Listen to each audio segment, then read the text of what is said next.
Let us now begin in Allah's blessed name. What is the Khilafah? The Khilafah is state and government in Islam. What is Islam? The definition of Islam is submission to Allah. What is submission to Allah? Submission to Allah is submission to Allah as Al-Malik. In some translations in English you find Malik as king. No. We don't want that translation tonight. We're dealing with political terminology here tonight. And so Al-Malik is the sovereign. Now that's a word you'll understand. Sovereign.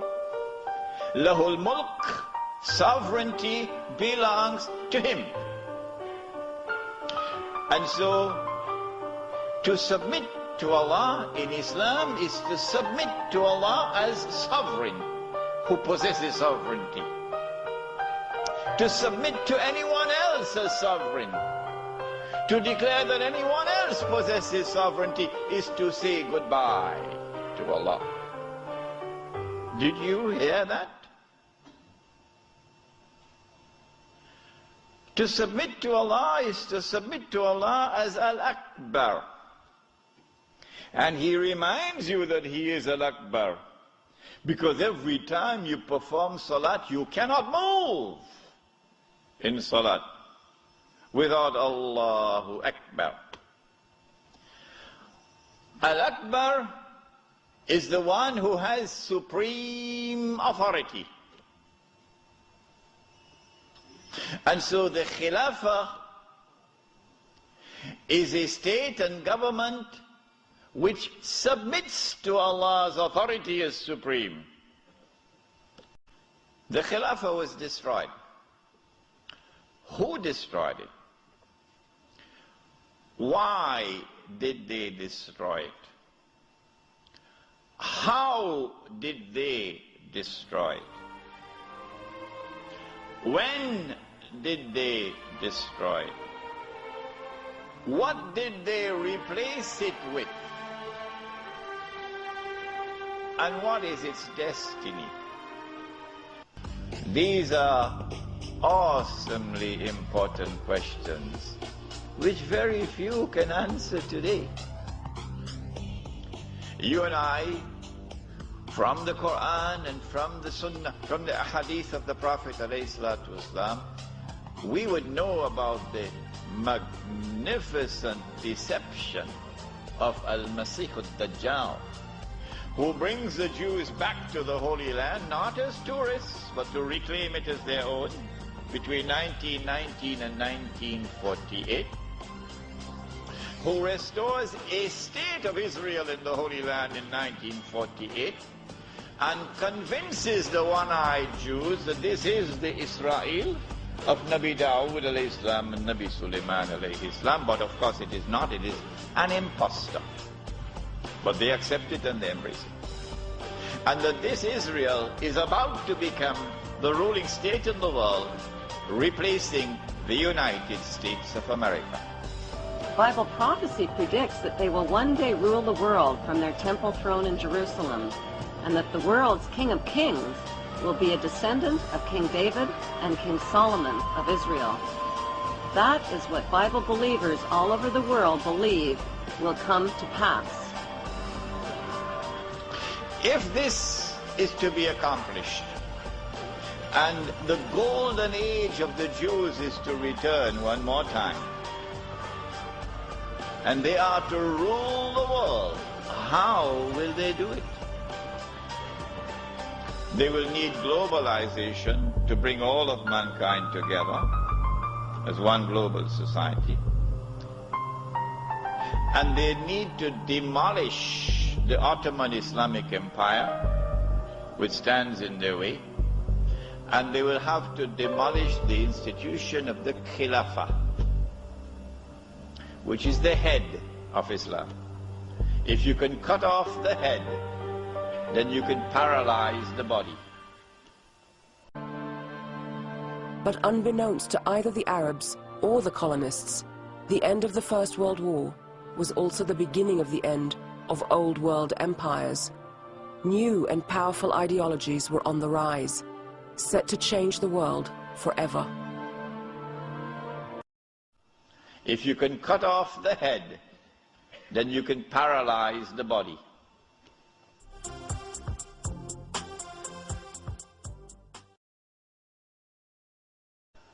The attack is now launched to cut off the head, the Khilafah. I'm going to use a long word now. You use an epistemology, that knowledge comes only from external observation and rational inquiry, to take mankind to materialism. But there is no reality beyond material reality. And then you apply that to political thought. And so out of philosophical materialism emerges a new political philosophy. What does it say? Jahiliyyah is a condition that pervades everything and everybody.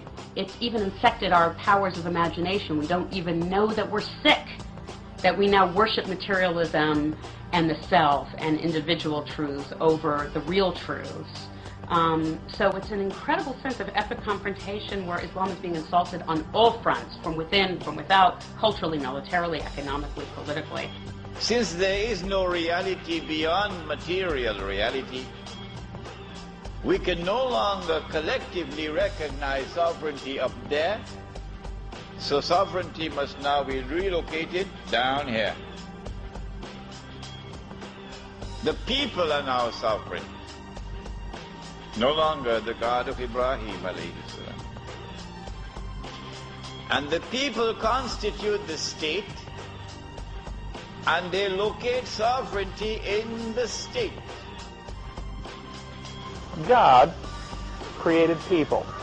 We the people got together 200 years ago and created a state government. All of those states got together and created a federal government. And then the federal government created a corporate federal government. Notice it's all capital letters. The corporate federal government created a corporate state government. And one of these two, somewhere in here, created persons with all capital letters. This would be Kent Hovind with all capital letters. This is not me. Not only is the state sovereign, but the authority of the state is supreme. And it is the state which now makes law. And the law of the state is the highest law, the supreme law. But more than that, the God of Abraham alayhi salam could make something haram. But we, the state, can change that and make it halal, meaning legalize it. I can bring myself from here all the way down and submit myself under these corporations. The state government can tell their person, you must wear a seatbelt when you drive your car. They can tell this person, you must file an income tax form. You must get a Social Security number, you must get a driver's license, you must get a birth certificate, etc., etc. And they have the right to tell that to this person. When Fir'aun declared, and of course everyone knows what Fir'aun said, أَنَا رَبُّكُمُ الْأَعْلَى, I am the one who is sovereign. I possess sovereignty. That was shirk. When he declared, أَنَا رَبُّكُمُ الْأَعْلَى, I am the one who possesses supreme authority, that was shirk. When he declared, أَنَا رَبُّكُمُ الْأَعْلَى, my law is the supreme law in the land of Egypt,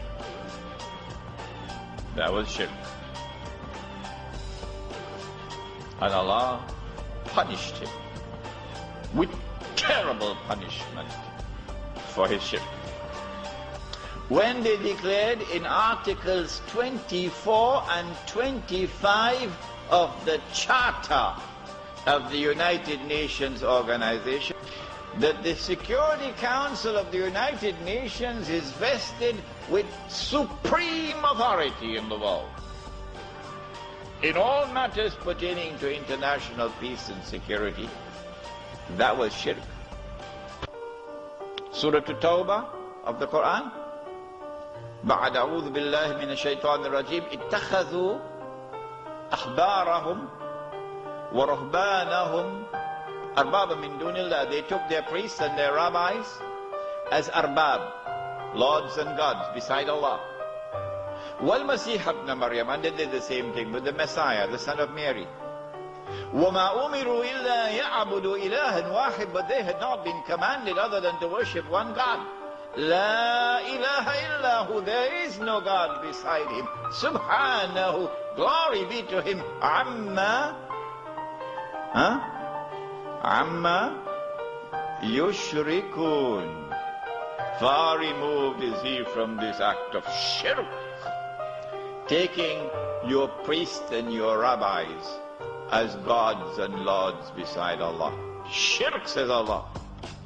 A man came to the Prophet ﷺ and said, O Messenger of Allah, but the Christians do not worship their priests, and the Jews do not worship their rabbis. How could Allah say so? To which the Prophet ﷺ replied, and he said, did they not make halal what Allah had made haram? That is their shirk. Islam commands that sovereignty for a nation is only for the laws of Allah, and that the nation does not depend on anyone else for its security.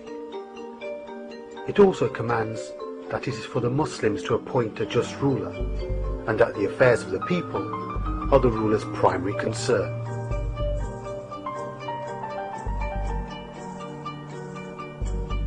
If the priest and the rabbi make halal what Allah made haram, and that is shirk, then if the government does the same thing, would it not be shirk?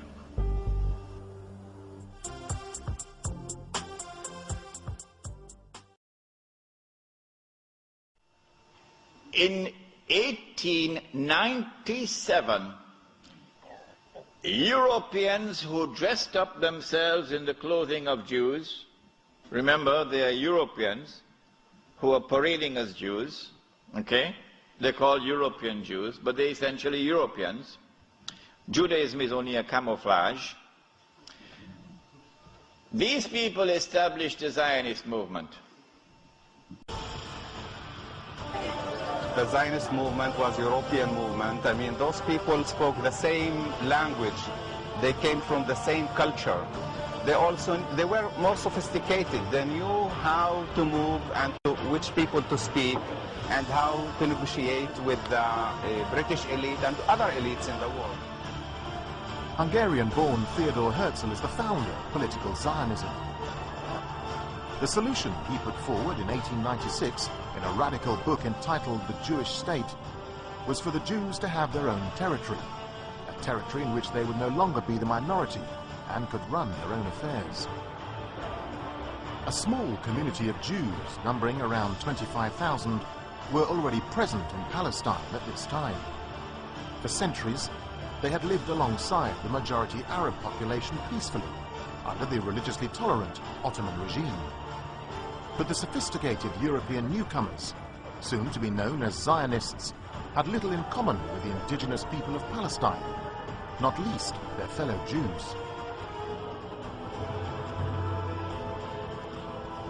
Zionism was a nation-state ideology which aimed at the foundation of an independent Jewish state.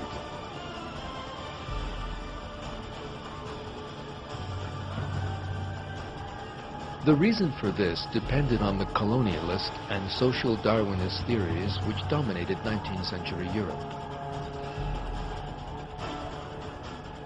According to these theories, the industrialized nations of the West had the right to colonize less developed nations. This was envisioned as a natural result of the concept of the struggle for survival between nations predicted by Darwinism. The Jews who put forward the idea of Zionism approved of this 19th century European error and constructed their own ideologies in the light of it. this is a European creation. It didn't come out of the world of Islam. Oh no. Judaism, a divine religion, has become a vehicle for Zionism, a worldly ideology. The problem is not Judaism and the Jews, but rather Zionism and the Zionists.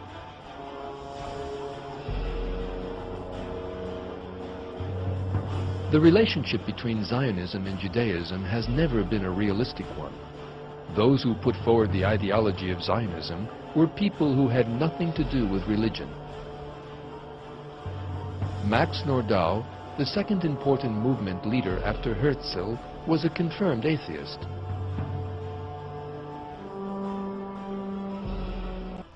Centuries before this, they had struck at Europe.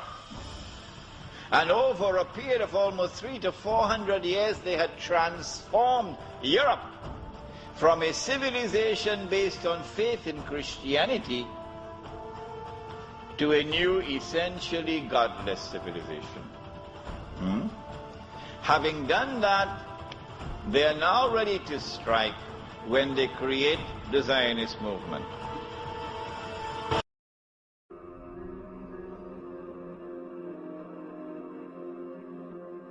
I'm a witness. I know the Arabs are very good. No problem till the Zionist movement starts. My grandmother told me before the Zionist movement starts, they babysitting each other, the kids. They bar off and watch each other like brothers, like brothers. The idea of Zionism to take away the land from the Palestinians, from the Arabs, is starting the whole fighting. Not Arabs the problem, not Jews the problem, not Judaism, not Muslim, only Zionism.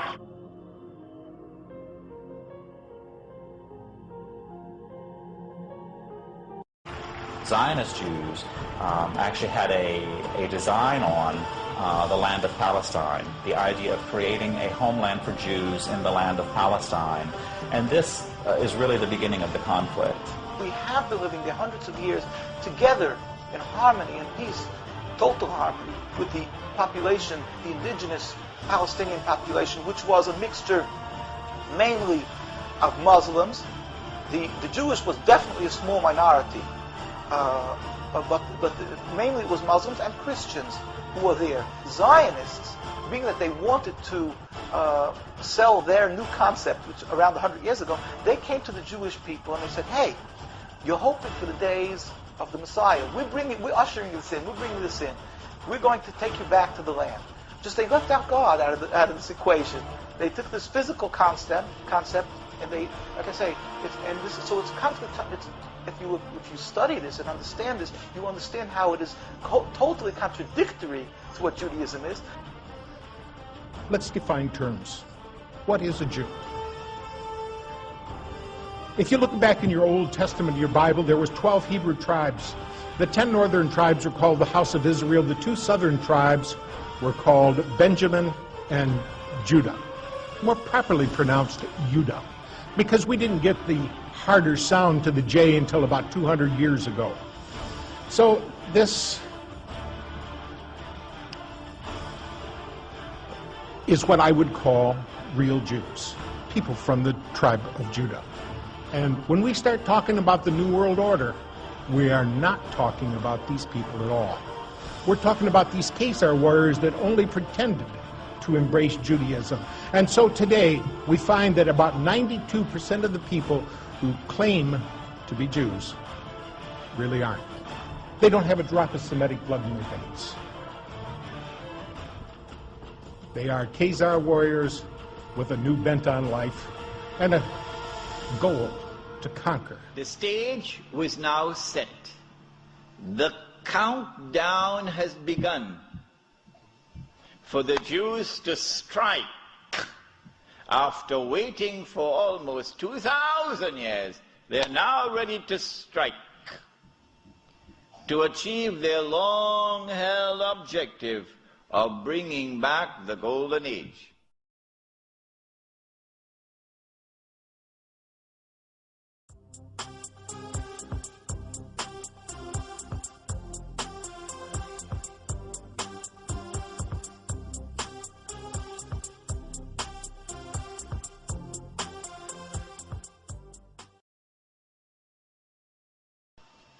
the European Jew gets a windfall. A massive amount of wealth now comes his way. How? The hadith was that the earth would yield up its treasures to Dajjal. A child was playing, a black child, was playing in a village in South Africa. And this child, in the middle of the 19th century, found a big stone, glittering stone. Child took it home, showed it to the parents. Parents took it to the chief of the tribe. Chief of the tribe took it to the white commissioner. White commissioner sent it to Cape Town or Johannesburg, one of these places, to have it examined, and promptly came the reply that this was a huge diamond. You think that happened by accident? You're living in Disneyland. No, the stage was now set when the diamond was discovered. And so now the southern African region becomes a cluster of diamond and gold mines. One mine in particular becomes the most famous one of all. 3 months ago, I stood myself at that mine. It was the biggest man-made hole in the world, in a town called Kimberley. You heard about Kimberley diamonds. Yeah. When the diamonds were discovered at Kimberley and in the surrounding areas, it was the biggest discovery of diamonds in history. Its history begins at Kimberley, South Africa in 1871. Until that year, mines had been few and diamonds truly rare, mostly from India and Brazil. But the Kimberley find was huge. From this, the largest man-made hole in the world, over 100 million pounds worth of diamonds have been recovered. Among those who rushed to make their fortunes were two young Englishmen. Charles Donnell Rudd, my great-grandfather, and Cecil Rhodes met here in October 1871. They were early in the rush here, and they would have found a anthill, a mining camp, and as Rhodes described it, as Stilton cheese, as the claim holders dug down into this enormous diamondiferous kimberlite pipe. What the Jews did, using an Englishman who was not a Jew, Cecil John Rhodes, using him as the front man. They always use a front man, but they stood behind him, and they were able to manipulate the situation and gain control of the diamonds. The De Beers Consolidated Diamond Company emerged and taking control of the diamonds. And the Rothschild family in Europe finances now the mining operations. And the bulk of the wealth which now emerges out of South Africa land up in the hands of the Jews. And by 1880, he had amalgamated all the claim holders on his mine, the De Beers mine. And that began the amalgamation of all the diamond mines, and the formation of De Beers Consolidated Mines began in 1888. What Cecil Rhodes had launched was a diamond cartel. It was based on an earlier French scheme to monopolize copper, buying up mines, restricting supply, and raising prices. From its first headquarters in Kimberley, De Beers bought out almost every other large mine in South Africa. In 1914, the Kimberley mine was closed down. because it had yielded all that it could yield. The rest that now remained was just chicken feed. So they closed it down in 1914. When I went to that diamond mine in Kimberley, there were wheelbarrows filled with plastic cubes. To show you, give you an estimate of how many diamonds came out of this diamond mine, there were 5 huge barrows filled, brim, heaping with these plastic cubes. That's how many diamonds they got. And these were sold in the market, the international market, at the premium price because they cornered the market through the consolidated De Beers to establish a monopoly to ensure that the price would not come down. Because it is a virtual monopoly, De Beers cannot operate legally in the United States. All site holders must travel here to buy their rough gems, to a building known only as 17 Charterhouse Street. What makes this cartel different is it's controlled by a single company, a single commercial organization, and that's De Beers. And De Beers itself is controlled by another South African company, Anglo-American. Interestingly, Anglo-American is controlled by De Beers. And that interlocking ownership is what allows one small family company, E. Oppenheimers and Sons, who own just a small shareholding in Anglo-American, to control the whole edifice.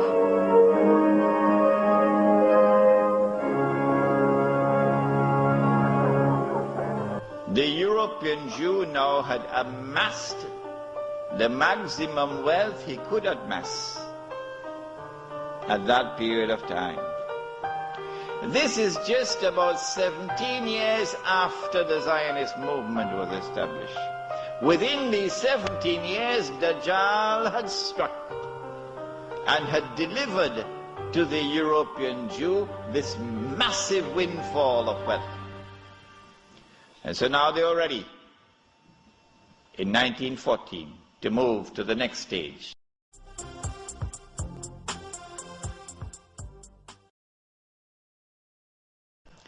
To destroy the Khilafah, you'll have to destroy the Ottoman Empire. And you cannot destroy the Ottoman Empire with 5,000 Jews in an army. You need a world war to destroy the Ottoman Empire. That's a tall order.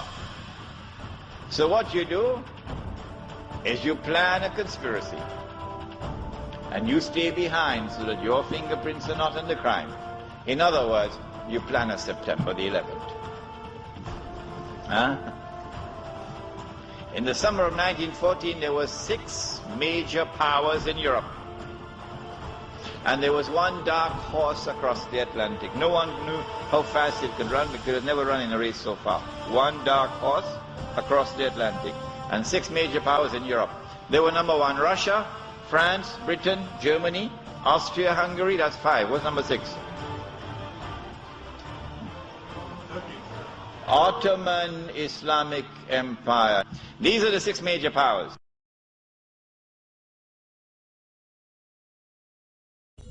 For the Ottoman Empire under Sultan Muhammad V was in alliance with Britain's much-feared rival, Germany. Together with the Austro-Hungarian Empire, these countries made up the Central Powers, and pitted against them were the 3 allies, Britain, France, and Russia.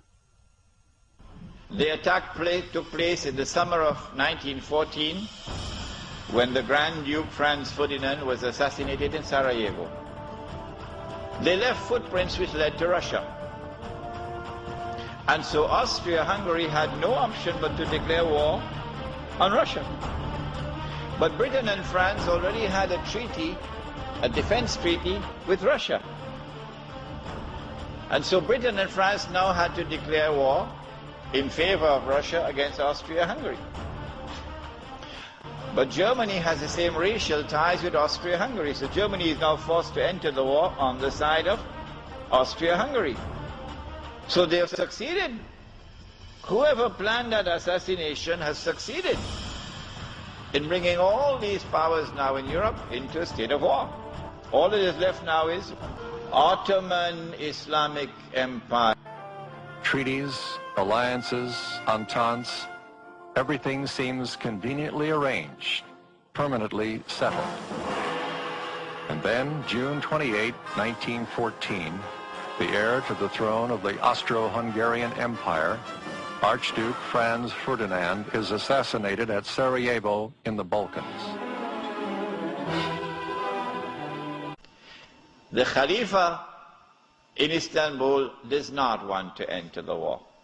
He knows how weak the Ottoman army is in terms of military technology. But through internal intrigue within Istanbul, the Ottoman Empire is forced into the war, and a Russian ship in the Bosphorus is used as a pretext. Ey Müslümanlar! Biliniz ki devletimiz İslamiyet'in adı ve canı olan Moskov, İngiliz ve Fransız hükümetleriyle muharip bulunuyor. Emir-ül-Mü'minin Hazretleri sizi cihada davet ediyor. Once the war started, that massive wealth which the Jews had accumulated is now going to be used strategically for the purpose of influencing the direction of the war to get the prize that the Jews want. What is that prize? To destroy the Ottoman Islamic Empire, dismantle it, and to cut off the head of Islam, namely destroy the Khilafah. That's the prize they're after. The next prize is to liberate the Holy Land and to get the Holy Land for themselves. German submarines had surrounded and marooned the island of Britain. The French government had fallen, and Germany had occupied France, and Britain was on her knees.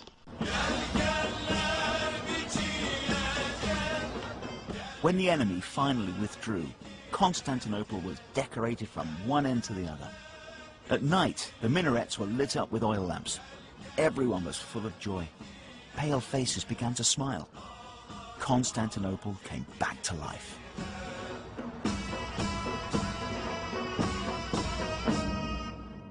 This is the moment that the Jews were waiting for.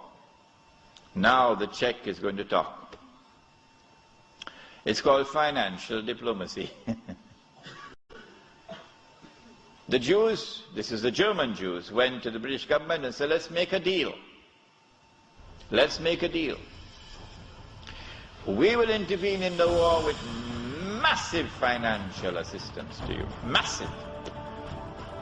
And we will bring that dark horse into the race. But that dark horse didn't want to come into the race.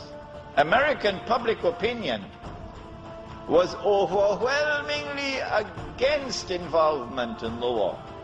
But when the Jews went to the British government and said, let's make a deal, the British government said, deal. They were having trouble. See, Germany was already winning. And they didn't like the idea at all. And so these characters went over to the King of England and said to the King of England, now, you don't have to surrender to Germany.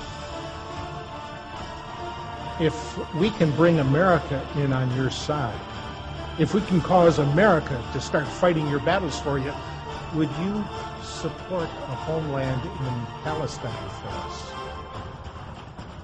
And the King of England was, what do I do? Do I surrender, or do I agree to let somebody else have that home? Oh, yeah, we'll support that. So in November of 1917, the King of England sent a letter called the Balfour Declaration to Lord Rothschild, whom he called the most eminent Jew.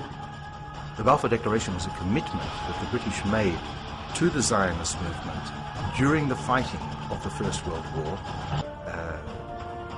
wherein Britain undertook to establish a Jewish national home. So the original commitment is in November 1917, when the British promise the Zionist organization that they would support the creation of a Jewish national home if they win the war. The diamonds of Kimberley began to roll, and Jewish money now enters into the war in a massive way.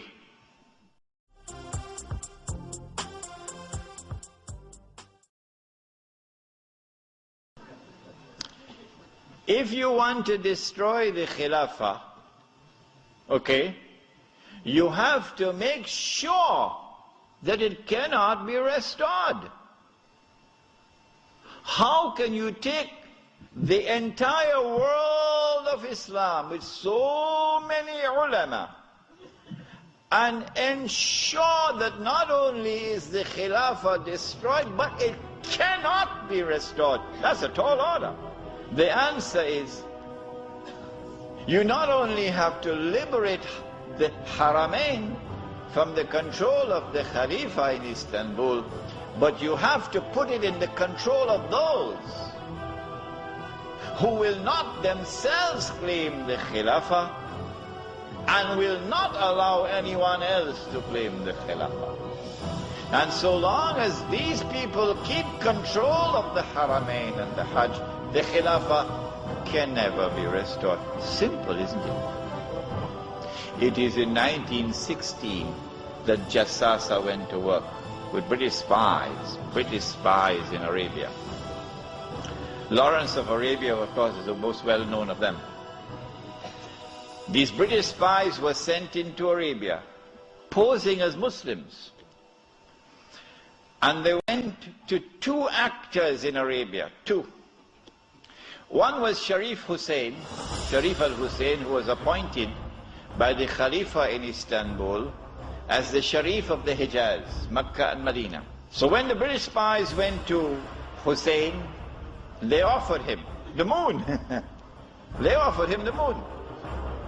We will liberate the land of the hated Ottoman Turks, and we will give you independence and freedom, and you will now become the king of the Arabs.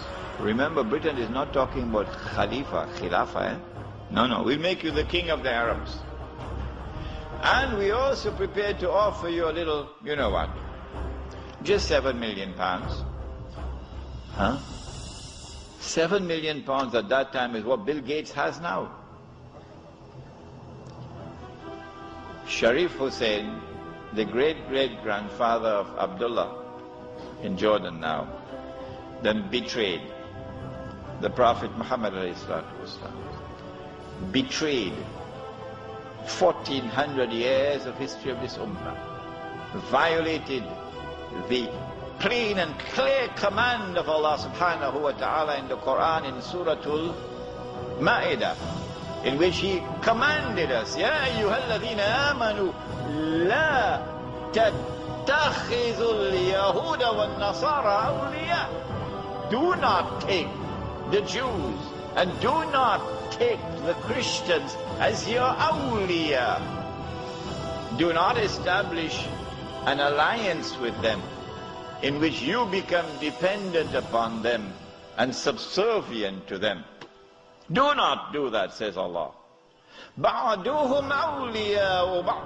They are protecting friends of each other. وَمَنْ يَتَوَلَّهُمْ مِنْكُمْ فَإِنَّهُ مِنْهُمْ. Whosoever from amongst you turn to them for that kind of an alliance, you no longer belong to this ummah, you've now joined them. Inna Allah la yahdi al-qawm al-zalimin. Surely Allah will never provide guidance for a people who commit such an atrocious act of wrongdoing. And this is precisely what Sharif Hussein did, and what all his descendants from that day to this day have been doing. Sharif Hussein now accepts 7 million sterling pounds and enters into a military alliance with Britain and declares himself independent of the Ottoman Khalifa. The British and French saw their opportunity to break the Ottoman Empire and control Ottoman lands. A conspiracy took place that was to betray the Arabs and shape modern Arab history. In the middle of the First World War, a secret European agreement known as Sykes-Picot preempted the fall of the Ottomans by dividing the areas of their eastern Mediterranean empire. Sharif Hussein ibn Ali of Mecca appeared to be the answer. He was from the Quraysh clan, and he was custodian of the holy places of Islam, Mecca and Medina. A royal descendant of the Prophet Muhammad, and the governor of the Hijaz region of Arabia, he had both the religious and political qualifications. Sharif Hussein and his sons were about to become leading figures of the Arab independence movement. Once the Khilafah in Istanbul had lost control of Mecca and Medina, had lost control of the Haramain, had lost control of the Hajj, you pull the carpet, you pull the rug from underneath the feet of the Khalifa. His Khilafah is now losing legitimacy. Believing that with British support he would be able to break Ottoman rule, Sharif Hussein began to plan his revolt. The nationalists began to plan for a new government to ensure that they would share power with Hussein, and the British began to plan how to control the Arabs. On the 10th of June 1916, Sharif Hussein declared a war of independence by symbolically firing a rifle at the Turkish barracks in Mecca. The Great Arab Revolt had begun. The British spies then went to the second actor in the Arabian Peninsula. I mean, Britain has a PhD in deception. Abdulaziz ibn Saud did not control the Hijaz, so he couldn't command the check for £7 million. He had to be content with something less than that. So what the British offered to him was, if you would sign the same kind of agreement with us and violate the specific command in the Quran and betray Allah and His Messenger and betray the Ummah, if you will do that, we pay you £5,000 a month. Would you accept that? Abdulaziz says yes. Yes.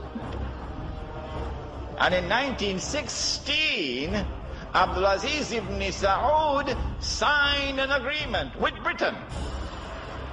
Yes. Which made of him a military ally of Britain, subservient to Britain. But when the Ikhwan, who were his military force, questioned him, how can you sign this agreement with Britain? And how can you accept this money from Britain, £5,000 a month? Abdulaziz ibn Saud says, this is jizya.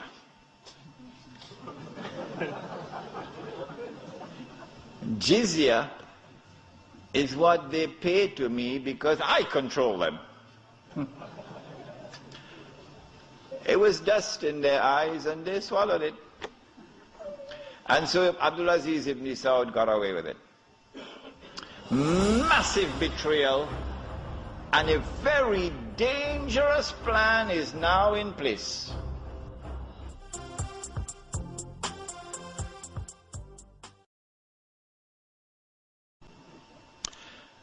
So Britain now has to create a Turkish general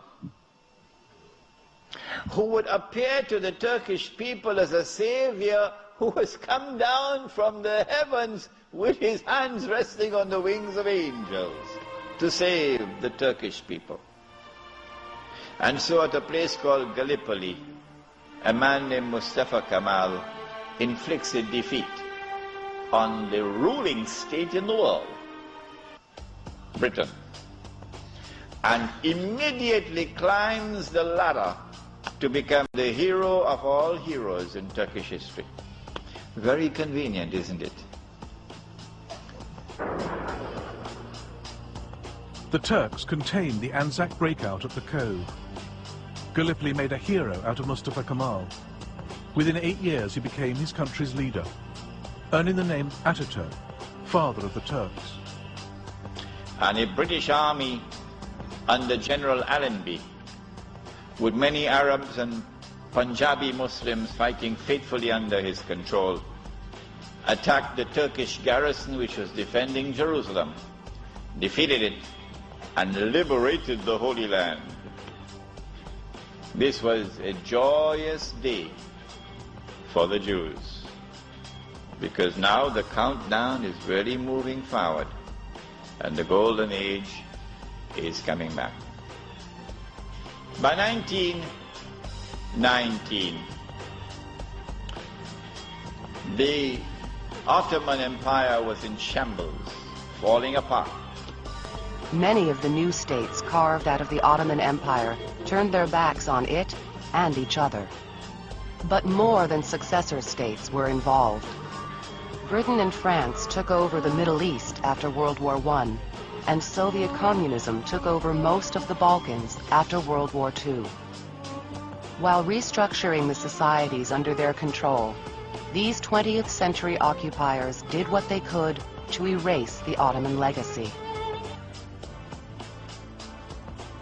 And from this emerged now the Turkish Republic, which replaces the Ottoman Islamic State. Mustafa Kemal now takes over. He is in fact de facto ruler over the Ottoman Empire, and the Khalifa is just a piece of furniture.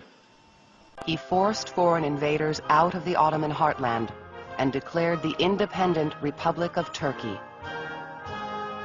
Kemal, later known as Ataturk, turned his back on the Ottoman past and its capital, Constantinople, and built a new capital, inland, at Ankara.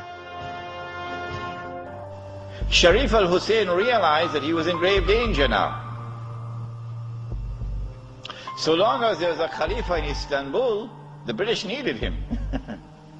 But now that the Caliphate was destroyed, abolished, Sharif al-Hussein now realizes the plan. He says, oh my gosh, they're going to send Abdulaziz ibn Saud to cut my throat now. Sharif Hussein was also betrayed in his own part of the world, where the British had promised the Sauds to take over Najd and Hijaz.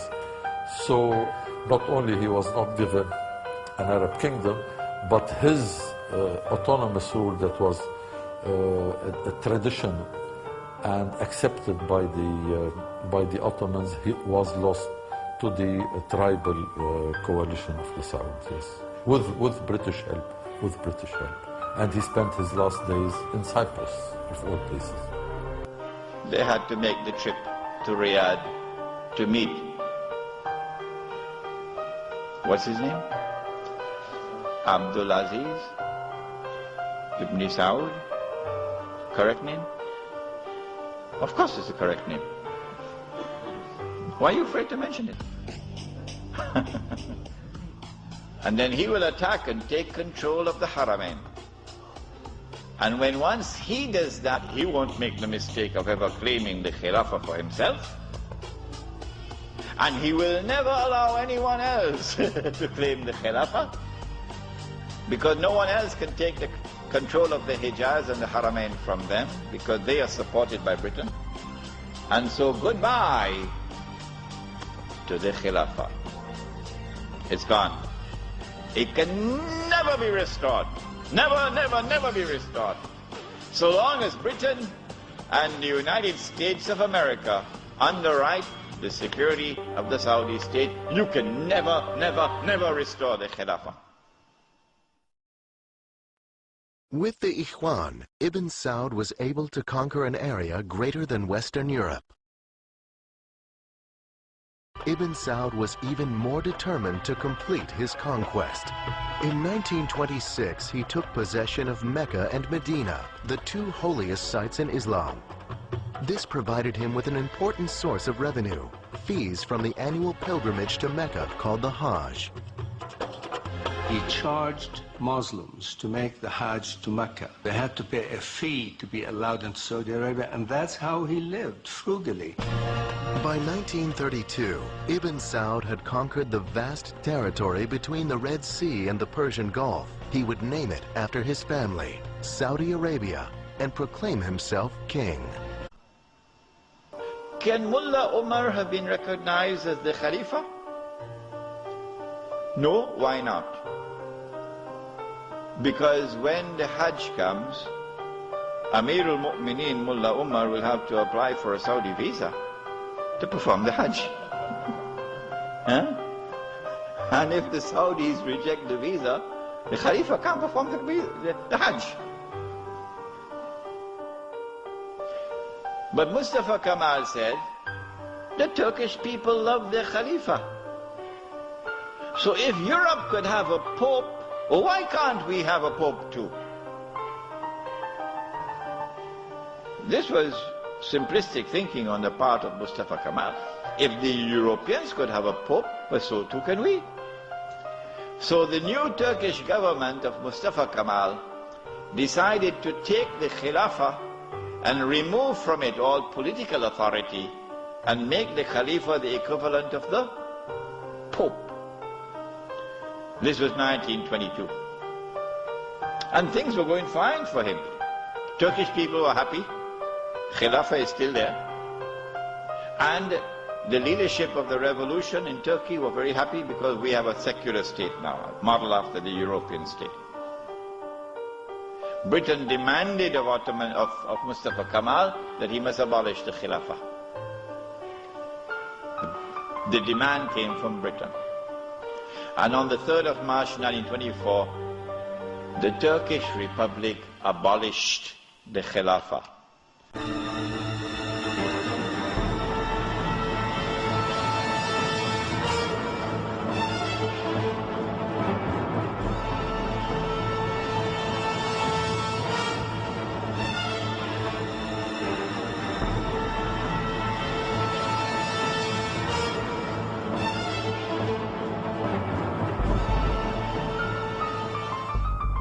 The question we have to ask is, why did they do it when there was no need to do it? Nothing. It represented no threat whatsoever to the secular Turkish Republic.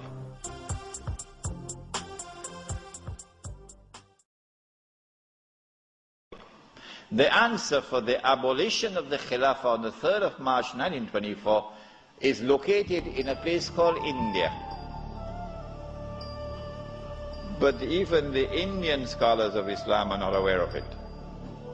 Even they are not aware of it.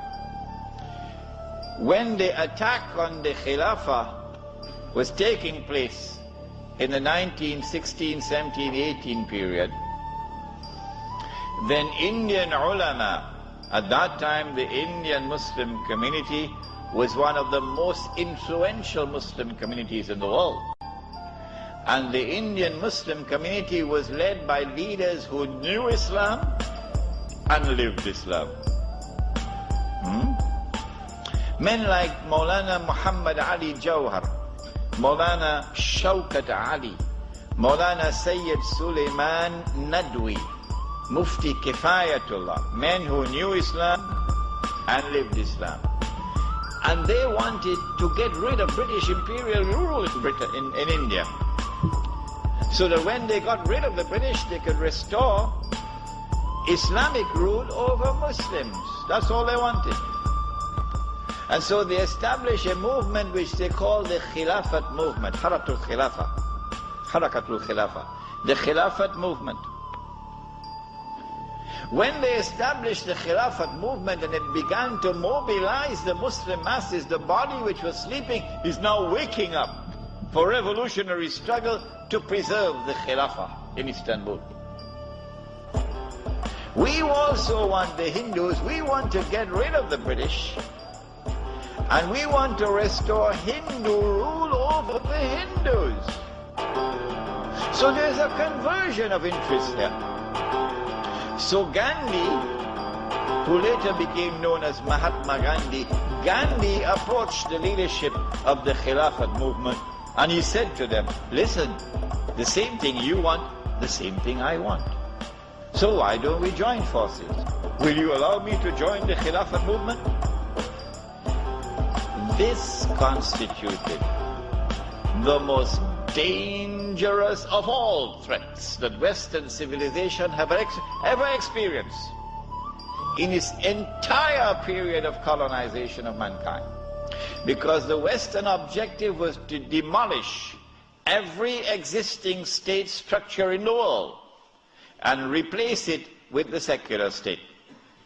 So that eventually the secular state could be brought under the umbrella of a League of Nations and eventually a United Nations, And this would be political globalization at work.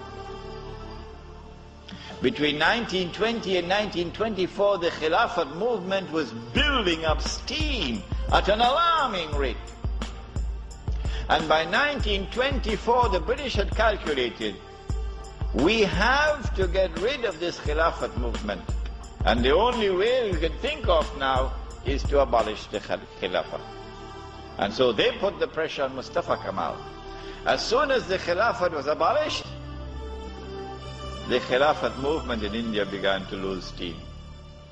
In 1918, Maulana Muhammad Ali Jauhar and Maulana Shaukat Ali launched the Khilafat movement to protect the Ottoman Empire. Gandhi linked the issue of Swaraj with the Khilafat issue to associate Hindus with the movement. Muslims and Hindus worked side by side to boycott British goods and British law. Large protest rallies were organized throughout the subcontinent. In 1922, when the movement was at its climax, Gandhi called it off, making the excuse that some national volunteers were responsible for the murder of 21 policemen in the Chora Chori incident. In that same year, the secularly minded, the brown-skinned Englishmen parading as Muslims, of whom the prince of them all was the grandfather of the present Aga Khan, Karim Aga Khan's grandfather. They now restore an organization called the All India Muslim League. The All India Muslim League is led by men who don't know Islam and don't live Islam.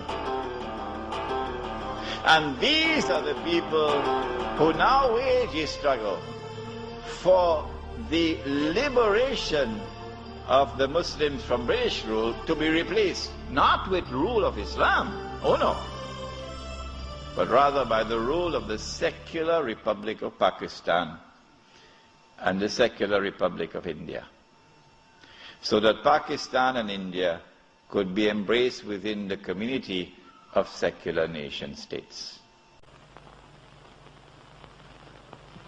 On June 3rd, Mountbatten secured the consent of the Congress and the League leaders to the British government plan of setting up two independent dominions on August 15th, 1947.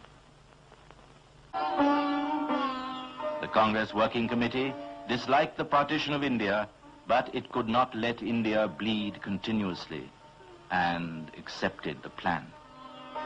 Gandhi was steadfastly opposed to the division of India, and yet he urged the members to support the decision with full faith in their leaders. On August 15th, the appointed day, people gathered to welcome the dawn of a new age and witness the peaceful transfer of power.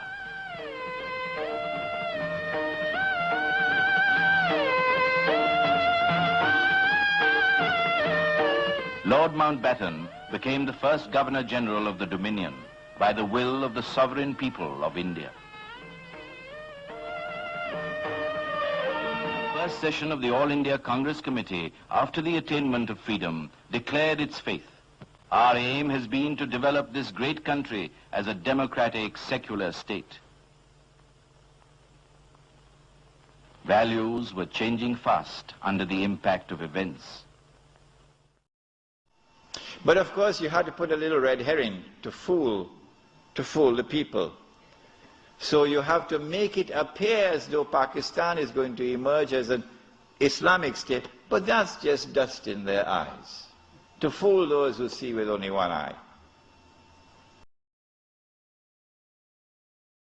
This is Pakistan. It is with feeling of greatest happiness and emotion that I send you my greeting. August the 15th is the birthday of the independent and sovereign state of Pakistan. It marks the fulfillment of the destiny of the Muslim nation, which has made great sacrifices in the past few years to have its homeland. We stand by the United Nations Charter and will gladly make our full contribution to peace and prosperity of the world. Let us on this day humbly thank God for His bounty and pray that we might be able to prove that we are worthy of it. As loyal citizens of Pakistan, they have nothing to fear. To the states beyond our borders, we send our greetings and assure them that Pakistan will extend to them its most friendly cooperation in preserving peace.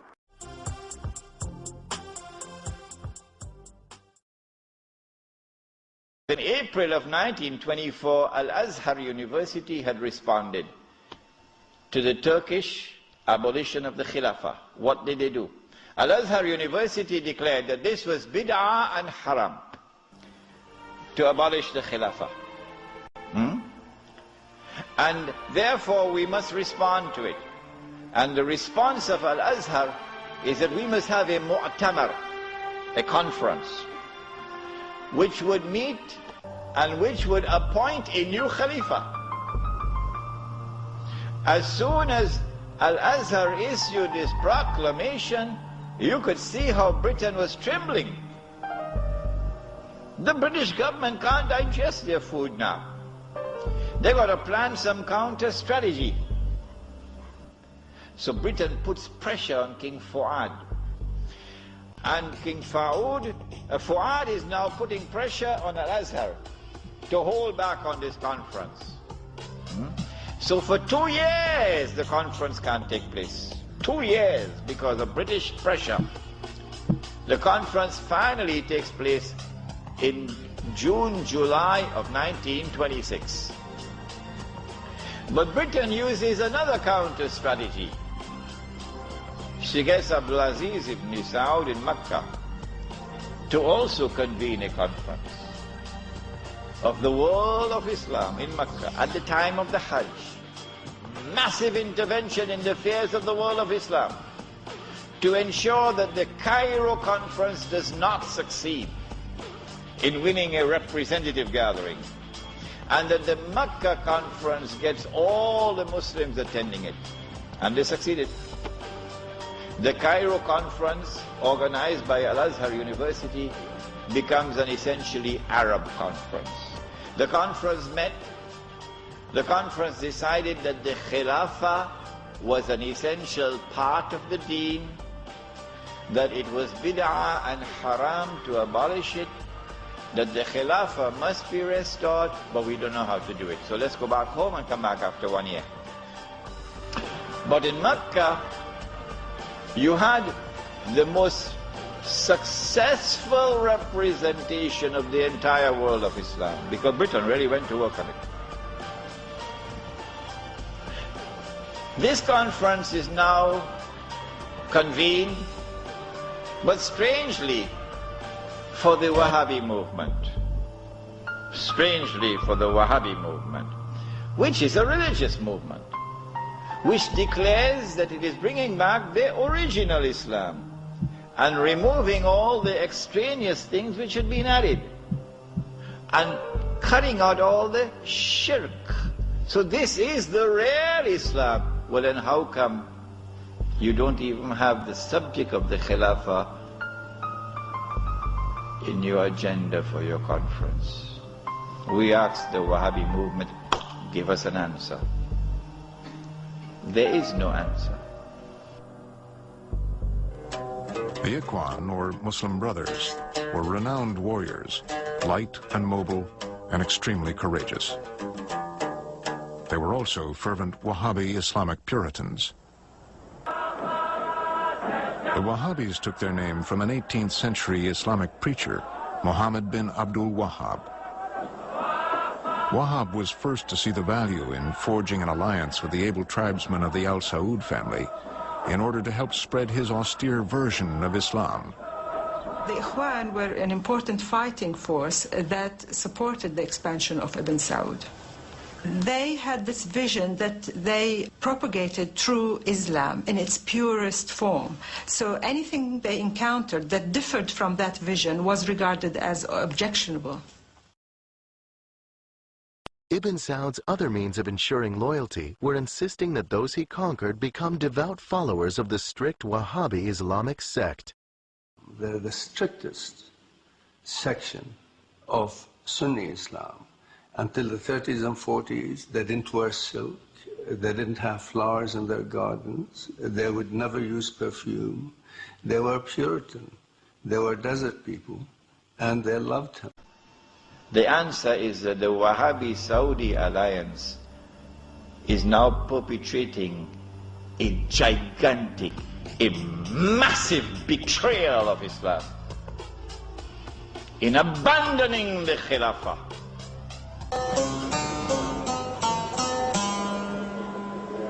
To one side of the Crown Prince sit leading Wahhabi clerics, guardians of tradition who habitually resist change. On the Crown Prince's other side are the royal family and its retainers. Presumably, the two groups are partners in power. Subject of the Khilafah is not even on the agenda of the conference. Instead, Abdulaziz ibn Saud approaches the conference twice, himself in person, and he asks the conference to recognize him as Al-Malik. That his rule should be recognized over the Hijaz. When the conference had heard His Majesty the King on both occasions, and the conference is now sitting down to discuss the matter, shall we recognize Saudi Wahhabi rule over the Hijaz? The leader of the Indian Muslim delegation jumped up to speak first. He spoke first. His name was Maulana Muhammad Ali Jawhar. He got up and he told the king, get lost. We'll never do that. As soon as the leadership of the Indian Muslim delegation had established its position of rejecting the claim of the Saudi Wahhabi leadership for sovereignty and control over the Hijaz, the rest of the delegates couldn't say,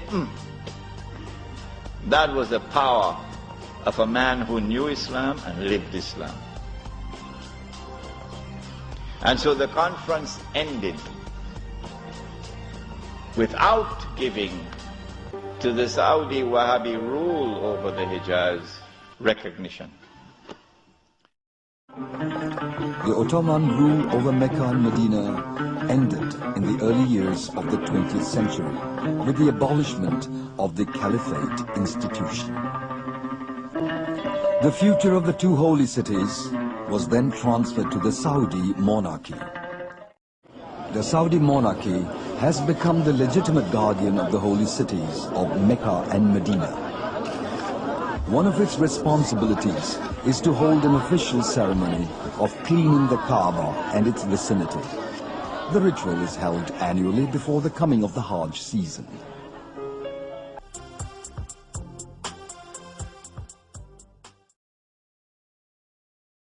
In 1924, October, Abdulaziz ibn Saud makes a proclamation, and they're going to hate me for revealing this to you, because nobody remembers it now.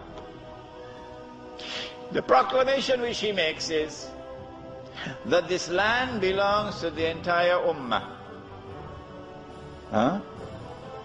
This land belongs to the entire Ummah. I wonder how a Pakistani or a Bengali Muslim will feel when he hears that, and he's been rounded up like dogs, stray dogs, and put on trucks because he's overstayed his visa, while white-skinned Americans and British are treated like princes in the Holy Land. How would a Pakistani or Indian or Bangladeshi feel? This land belongs to the entire Ummah. And it is for the Ummah, not for Abdulaziz ibn Saud, for the Ummah to establish the government which will rule over this land. That is his proclamation in 1924. فإذا كنا نريد اجتماع كلمتنا وتوحيد شؤوننا وحفظ جامعتنا فليس لنا جامعة نجتمع عليها إلا جامعة الكتاب. If Abdulaziz were to stay in power, he had to destroy the Ikhwan. But how could he, the defender of Islam, justify going to war against his Muslim fighters? His way out was to win over the religious establishment, the ulama, who were regarded as the moral guardians of the realm. From that moment, they actually changed their role, the ulama, and they became almost like a force to be used to sanction politics. And that was the crucial moment in 1927. With the ulama's consent, Abdulaziz crushed the Ikhwan. To unite the kingdom, King Abdulaziz married a daughter of every tribal chief in his realm and produced 45 legitimate sons. Every Saudi king since has been a son of Abdulaziz. How many daughters he produced is unknown. They are not counted.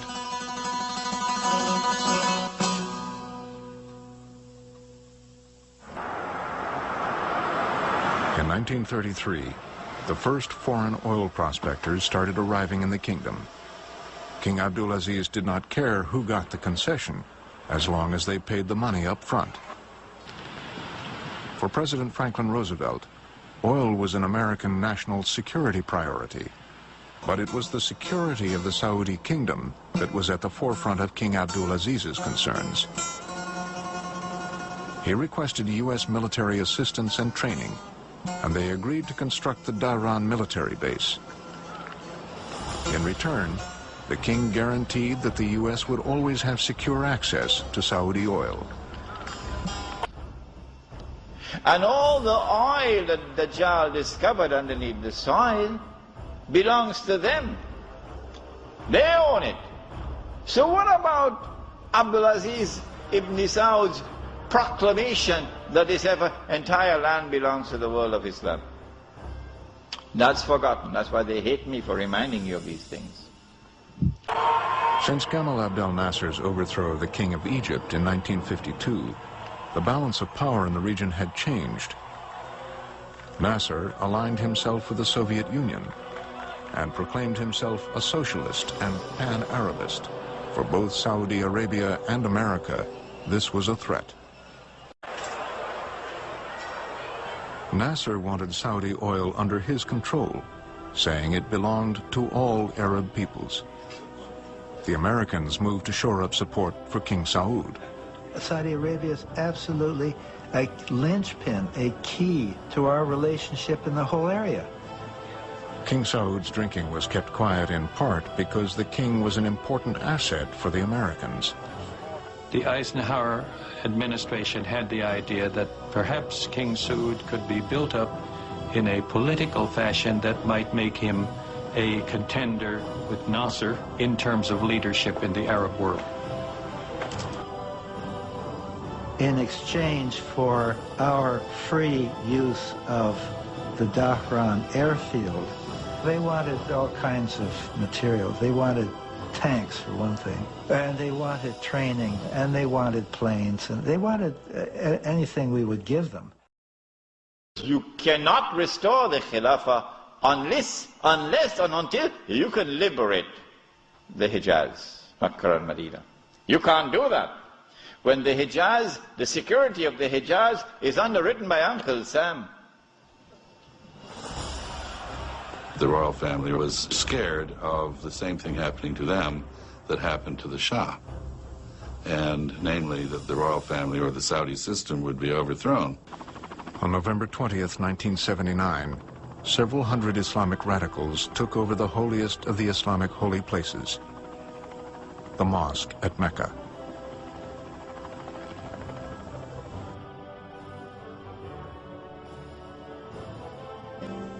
After an 18-day standoff, the Saudis, with fatwa in hand, routed the militants. 120 soldiers died. The leader of the insurgents, Juhayman al-Utaiba, was a direct descendant of the Ikhwan, the Bedouin warriors who had fought for and then rebelled against King Abdulaziz. Juhayman and 62 others were beheaded. Saudi leaders lost credibility and respect, especially among religious conservatives. They're so corrupt in every sense, in Islamic sense, in financial sense, in administrative sense, in every sense, that no way they can reform and go back and become faithful to the country, let alone faithful to Islam.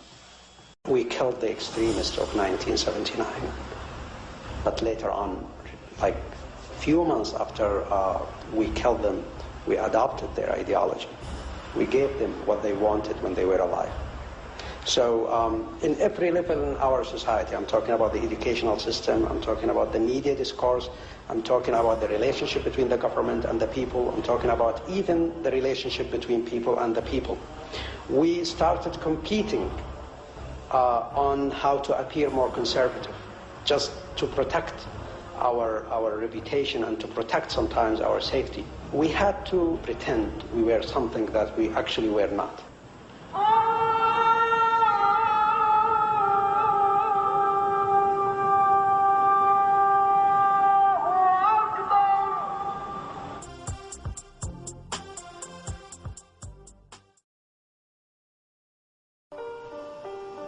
What is the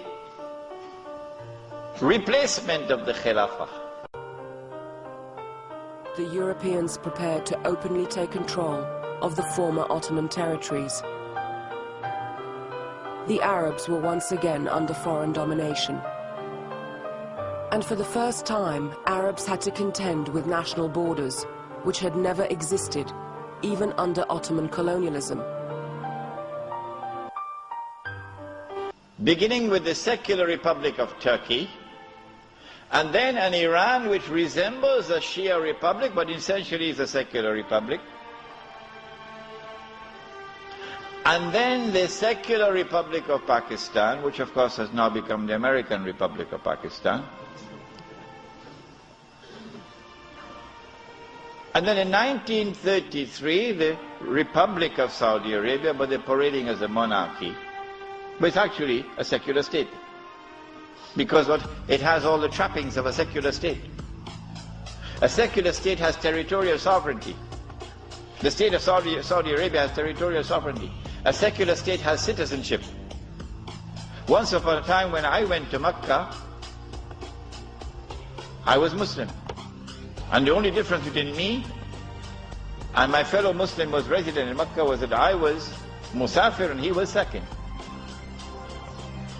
I am now a foreign national, and they are Saudis. When a Muslim pledges his allegiance to the modern secular state and to its constitution, which declares that Allah is no longer Al-Malik, no longer Al-Akbar, no longer Al-Hakam. The state is now Al-Malik, Al-Akbar, and Al-Hakam. And the state can make halal what Allah made haram. When a Muslim pledges his allegiance, you've got to do that to get citizenship. Oh yeah, can't get a US passport without pledging allegiance. When you do that, you commit shirk. What does it take to be a citizen of the United States? Well, you have to qualify. Okay? What are the two qualifications? That's what it names, two qualifications in order to be a citizen. The first qualification is you have to either be born here or naturalized. The second qualification to be a citizen of the United States is you have to be subject to the jurisdiction of the United States. See that word? Subject to the jurisdiction of the United States. That is the second requirement for being a citizen. You understand? Subject. The people are sovereign. They're not subject to anybody. At most, if you're one of the people of the United States, you are subject to your fellow sovereigns in the form of grand jury indictment and petite jury 100% conviction. Okay? That's a trial by the people, not a trial by the government. The entire world of Islam is now embraced by the modern secular state. मस्जिदें भी बनाते हैं, मस्जिदों की खिदमत करते हैं, वहाँ कालीन बिछाते हैं, वगैरह वगैरह। गोया कि कोई उनकी जिंदगी में यहाँ तक मुमकिन है गुनाह नहीं है, लेकिन वो एक कौम के फर्द है, एक मुल्क के शहरी है, उस मुल्क का निजाम बातिल है, उस मुल्क का निजाम तागूती है, अल्लाह से बगावत पर मबनी है। और ये पूरे आलम इस्लाम की बात कर रहा हूं, बाकी जो गैर मुस्लिम ममालिक हैं, गैर मुस्लिम अक्सरियत है, उनकी बात नहीं कर रहा। पूरा आलम इस्लाम निजाम क्या है? सेक्युलर है। अल्लाह की शरीयत कहीं नाफिज नहीं है, अल्लाह की हाकमियत की नफी है. This is now the universal shirk that the Prophet ﷺ had prophesied. He said the time would come when shirk will be everywhere, be so difficult to recognize it. However, as difficult as it would be to recognize a black ant on a black stone on a dark night. So if you did not recognize it before this lecture, don't be surprised, but now you know. معاهدة سيكلسميك وأسست على أن لا تقوم وحدة عربية بجميع الدول العربية. احنا لسه مستعمرين. ما في دولة مستقلة يعني، إلا كل واحد تابع لدولة أجنبية. الوحدة يوم أمسك بزمامها زعماء للأسف كلهم مشترين ومباعين لحكومات غربية. فقدنا الرابط الحقيقي. This universal secular state is now used to embrace all of mankind, including the world of Islam, in political globalization. It's often said that the hatreds of this post-Ottoman world are ancient hatreds. I would say that the differences are ancient differences, but the hatreds are new hatreds. The hatreds are clearly manufactured in the 19th and 20th centuries and perpetuated by contemporary political concerns.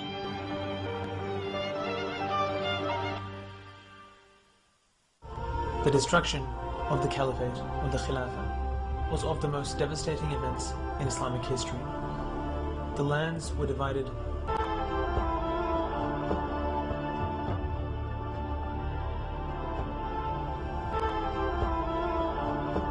The Sharia made irrelevant, the Arabic language left unutilized, the call to prayer abandoned in places, the resources of the Muslims pillaged, and countless atrocities perpetrated against them.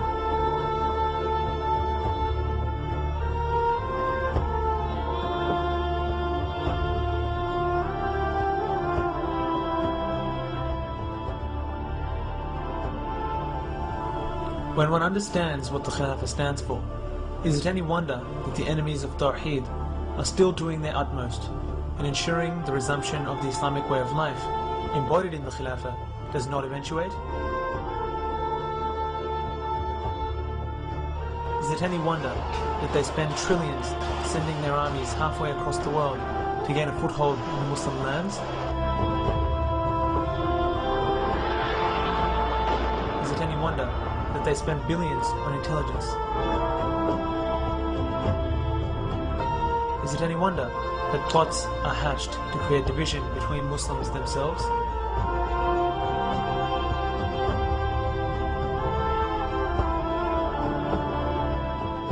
And finally, is it any wonder that the greatest nation raised up for mankind has realized its obligation and calls for this system once again?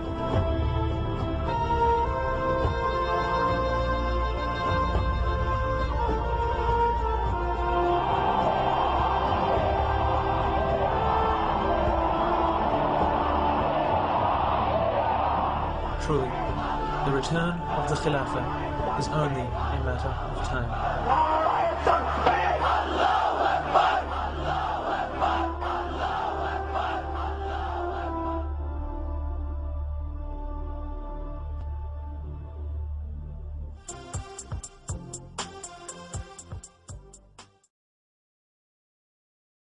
The most monstrous betrayal of Islam ever committed in history, committed by those who control that state. And let it be clear that there are so many Salafi Muslims in Saudi Arabia, in prison, because they too are struggling for the same thing that I am struggling, to liberate that land. Let it be clear that there's a man like Sheikh Safar al-Hawali, who is at the forefront, intellectually, spiritually, and theoretically, at the forefront. I benefited from his thought. And so, do not remain with this sectarian conflict and describe that masjid, Salafi masjid, this one, Sunni masjid, this one Indonesian masjid, that one Malay masjid. I thought the masjid was the house of Allah. Has it changed?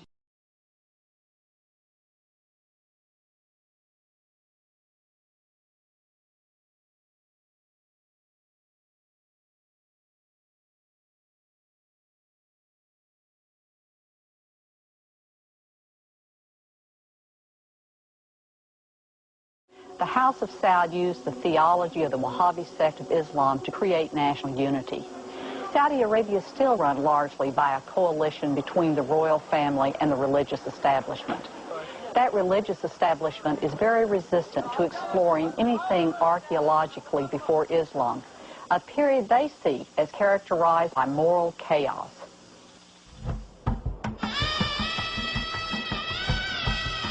Well, that little question mark in the back of Bible is really what got me involved in this entire thing. What is that doing there? I don't know why it's been ignored. I guess the tradition is so strong. Yet in Saudi Arabia, we find something that doesn't belong there. The world needs to know that this is not myth and legend, not allegory. This is real. We began to look at it. It was written by Sir Richard Burton in the 1800s. He was an explorer of vast amounts of the former Ottoman Empire, including Arabia. And he had drawn a map in the back, and as we pulled that map out, that map had a beautiful rendition of the Gulf of Suez and the Gulf of Aqaba, Sinai Peninsula, but it also had just a little portion of this northwestern quadrant of Arabia, and it listed that land as M-A-D-Y-A-N. He also mentions Jebel al-Lawz as being a potential site. The mountain where Moses saw the glory of the God of the Hebrews, where he fell to his knees in fear before a burning bush, and where he received the stone tablets containing holy law etched by the finger of God. If you look at satellite imagery, it gives a wide, clear area along the western side of the Sinai Peninsula, almost like a highway. They probably went through the Red Sea right at the tip of the Sinai Peninsula in a place called Sharm el-Sheikh. The book of Exodus records that Moses stretched out his hand over the sea, and all that night the Lord drove the sea back with a strong east wind and turned it into dry land. The waters were divided, and the Israelites went through the sea on dry ground. The Bible says that they crossed through the Red Sea, and it was the mighty waters of the Red Sea. That's simple. We need to look there. The Bible says that Mount Sinai is in Arabia. Galatians 4:25 says, now Hagar stands for Mount Sinai in Arabia. The Bible says it's in the ancient land of Midian, where Moses met God on Mount Sinai. Why aren't we following the clues given us in Scripture? No archaeologist ever has found a scintilla or a trace of anything at St. Catherine's. Nothing's been found there. Yet in Saudi Arabia, we find something that doesn't belong there. Egyptian artifacts in Saudi Arabia. This is actual video footage of their remarkable find, smuggled out of Saudi Arabia at great risk. Bob and Larry move in closer to examine mysterious petroglyphs on the side of the altar, instantly recognizing their similarity to the ancient Egyptian deities Apis and Hathor. If a golden calf were to have been put on the top, that scripture would not contradict itself. It would absolutely perfectly fit. And he would have placed it atop and said, in fact, these be thy gods, O Israel, which have led thee up out of the land of Egypt. It says in chapter 24 of Exodus that Moses got up early, he erected 12 pillars, he built an altar there at the base of the mountain. The Bible talks about this altar that Moses made at the foot of the mountain and established 12 stone pillars, and they did burnt offerings at this site. And it's at the foot of the mountain. Angular shaped. Angular shaped.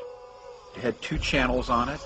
We found these white stone pillars, about 22, 24 inches in diameter. They're kind of a white, soft, marble-ish type material. They would have stacked right on top of one another. Ancient Egyptian photographs show that this is a style of building, a pillar-type formation. When we get up there, the rocks are clearly black, just like a chalkboard black on the outside, and you break the rocks open and they're not black on the inside. And then as you come down the mountain, there's no more blackened rocks. Though excited about their discoveries, Cornuke and Williams know they need to find at least one other distinguishing feature on the mountain, if this is the true Mount Sinai. And to be the real Mount Sinai, We need to have a cave on that mountain. The Bible specifically talks about a cave on the mountain that Elijah visited. It is dead front of the mountain. It was a lot higher than I thought it was. The entrance looks small. It's 15 feet high. It's a big cave. I was able to climb into it. It's about 20 feet deep. One of the things I did is when I was walking to the back of it, I swung around with my video camera, and the view was awe-inspiring.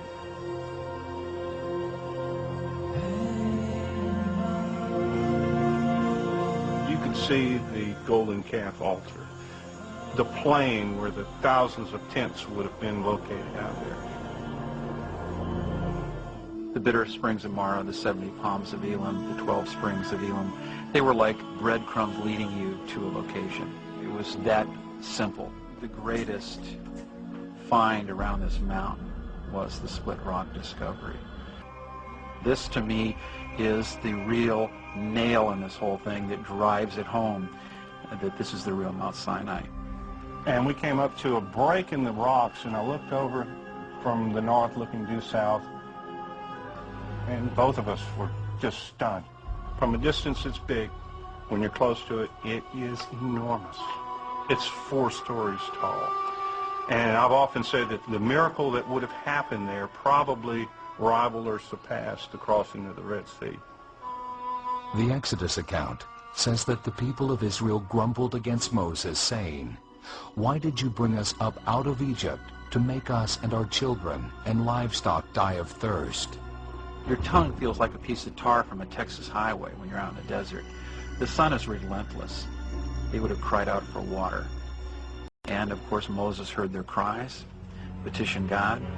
Moses struck the rock, and it split right down the middle from top to bottom. The Bible literally says the water gushed from this. I climbed up the backside to the very base of this rock, and right at the base of that split, it's deeply gouged. And the rock on either side, if you look straight up from the inside of that rock, it's really, really smooth, but it's pressure flaked. Big chunks of granite have been flaked from the bottom. And it's not a normal erosive pattern for granite. Granite generally from just wind and erosion will crack and flake off from the top down. This is coming up as though something came flying up and really gouged the rock. When that rock was split in two, a geyser erupted out of the top of it. It blew those 2 pieces of that rock apart.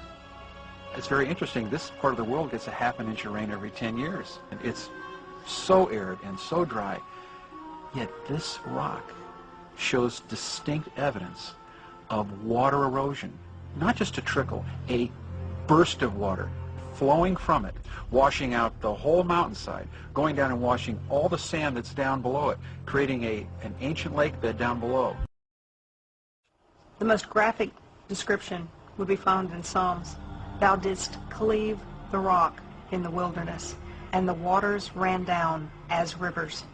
And that Hebrew word for clave means to split cleanly in two. There is no such candidate for any other site that has been investigated or is currently being investigated as Mount Sinai. God handed down the 10 Commandments, written with His own finger.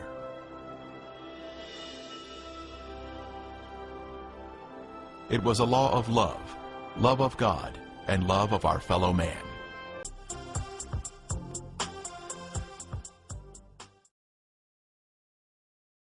The 11th century Europe was ruled by the Church, which held a firm grip on the hearts and minds of the people. This power enabled Pope Urban II to wage war on the Muslim Caliphate and crusade in what he called a War of the Cross, to recapture the land of Jerusalem. It had been under Muslim rule since the year 637, but in 1099 this rule was brought to a bloody and sudden end. 20 years after Jerusalem was taken, the Dome of the Rock was seized by a group of warrior monks calling themselves the Knights of the Temple of Solomon, or more simply, the Knights Templars. In Jerusalem, the Templars began to deviate further and further away from the practices of Christianity. They learned the secret arts of the Kabbalah, an ancient form of Jewish magic, along with its dark rites and rituals. In 1314, Pope Clement V declared all Templars as heretics to Christianity, ordering all their properties to be seized. Their leader, Jacques de Molay, was captured and burnt to the stake. In 1717, the Templars made their reappearance in Europe. They had grown in both number and strength, and were now ready to coin a new identity, free from their reputation of the past. And the name they chose for themselves was a name that would be known by many, but understood by a few. This new name, the Freemasons. The Freemasons are an organization which have their roots in ancient Israel. Banu Israel from the earliest times. This earth and humanity itself does indeed face a massive threat. It is not the threat of global terrorism or the threat of war. It is not the threat of environmental disaster or global warming. It is something more sinister, something that lies within. Different people blame different groups or conspiracies for these problems. Club of Rome, the Bilderbergers, Freemasons, Bohemian Club. Some say Zionists or the Vatican conspiracy. Some say Skull and Bones, and the list goes on.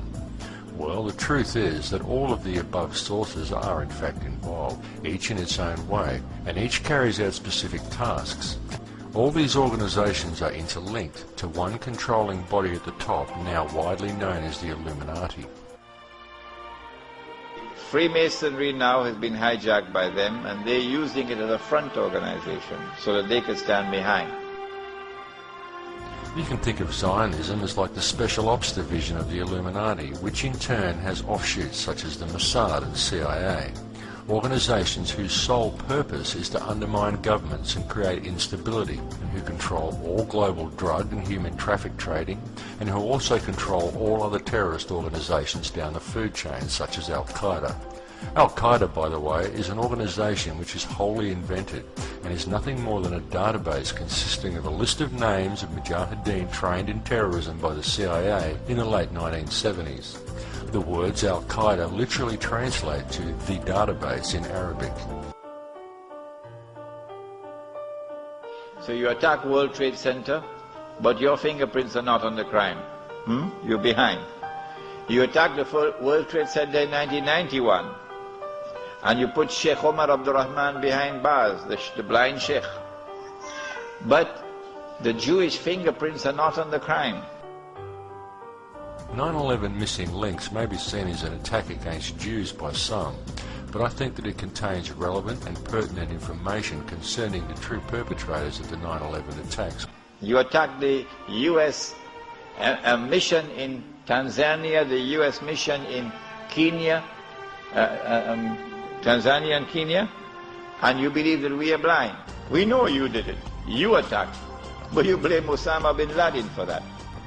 All the world is a stage, and everything of importance that occurs on it is planned to happen that way.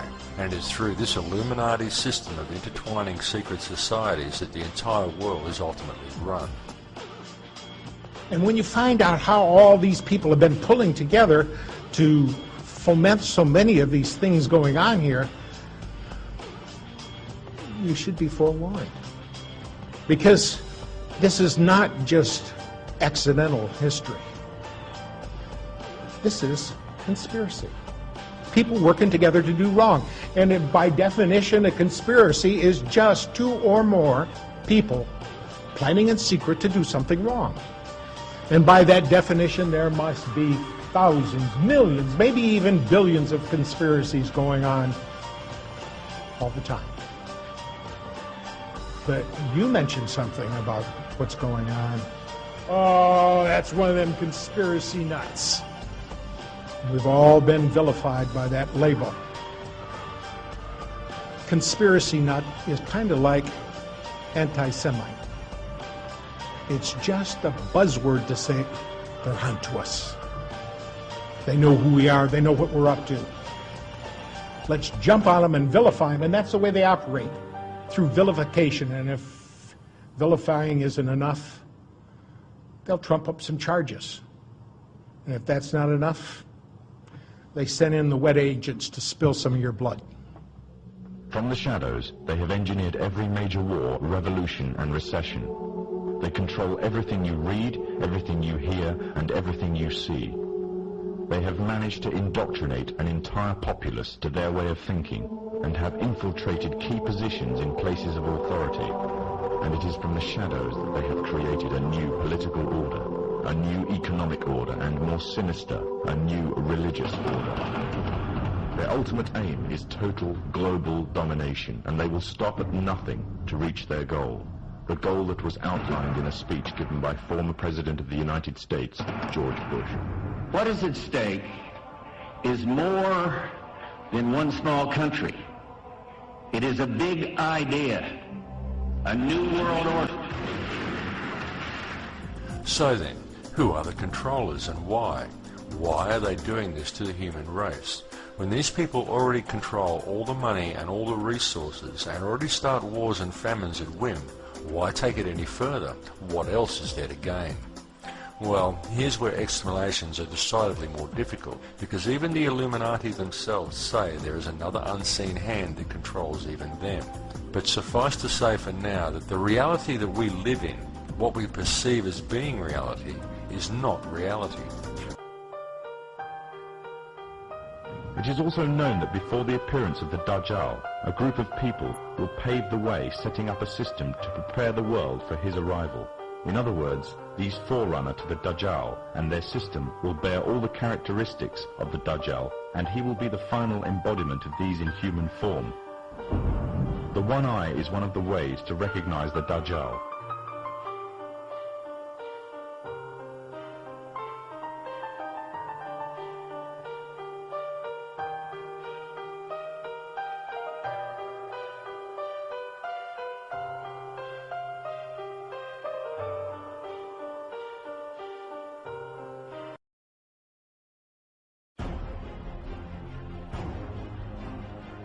The grip of the entered apprentice is made by pressing the thumb against the top of the first knuckle joint of the fellow mason. The pass grip of the fellow craft is taken as in an ordinary handshake, and the mason presses the top of his thumb against the space between the first and second knuckle joints.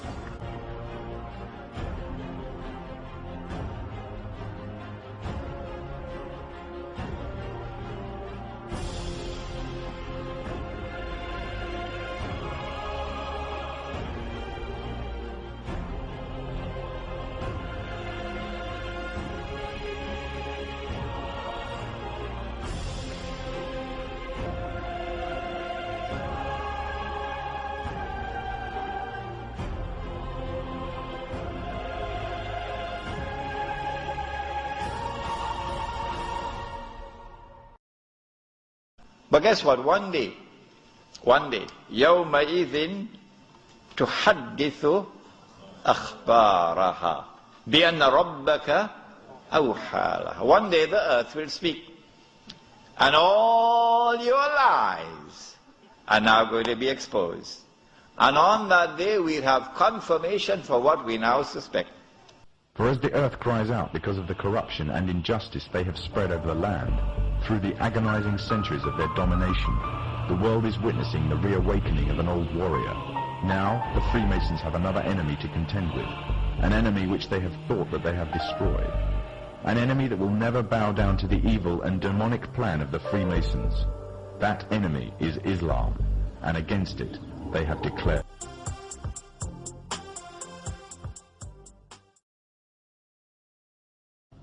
During World War I, the Freemasonic governments managed to destroy the Islamic Caliphate and annex all its territories. The part now called Iraq was put to British mandate, and current borders were defined by them and through the Iran-Iraq War. During World War II, Germany was completely annexed by Britain and France, along with the United States, another Masonic nation, and the Soviet Union. Under complete Masonic control, an economic union may suffice, but to keep it there, they would need a military union, and that union would be none other than the UN. There will be one currency, one economy, and one government.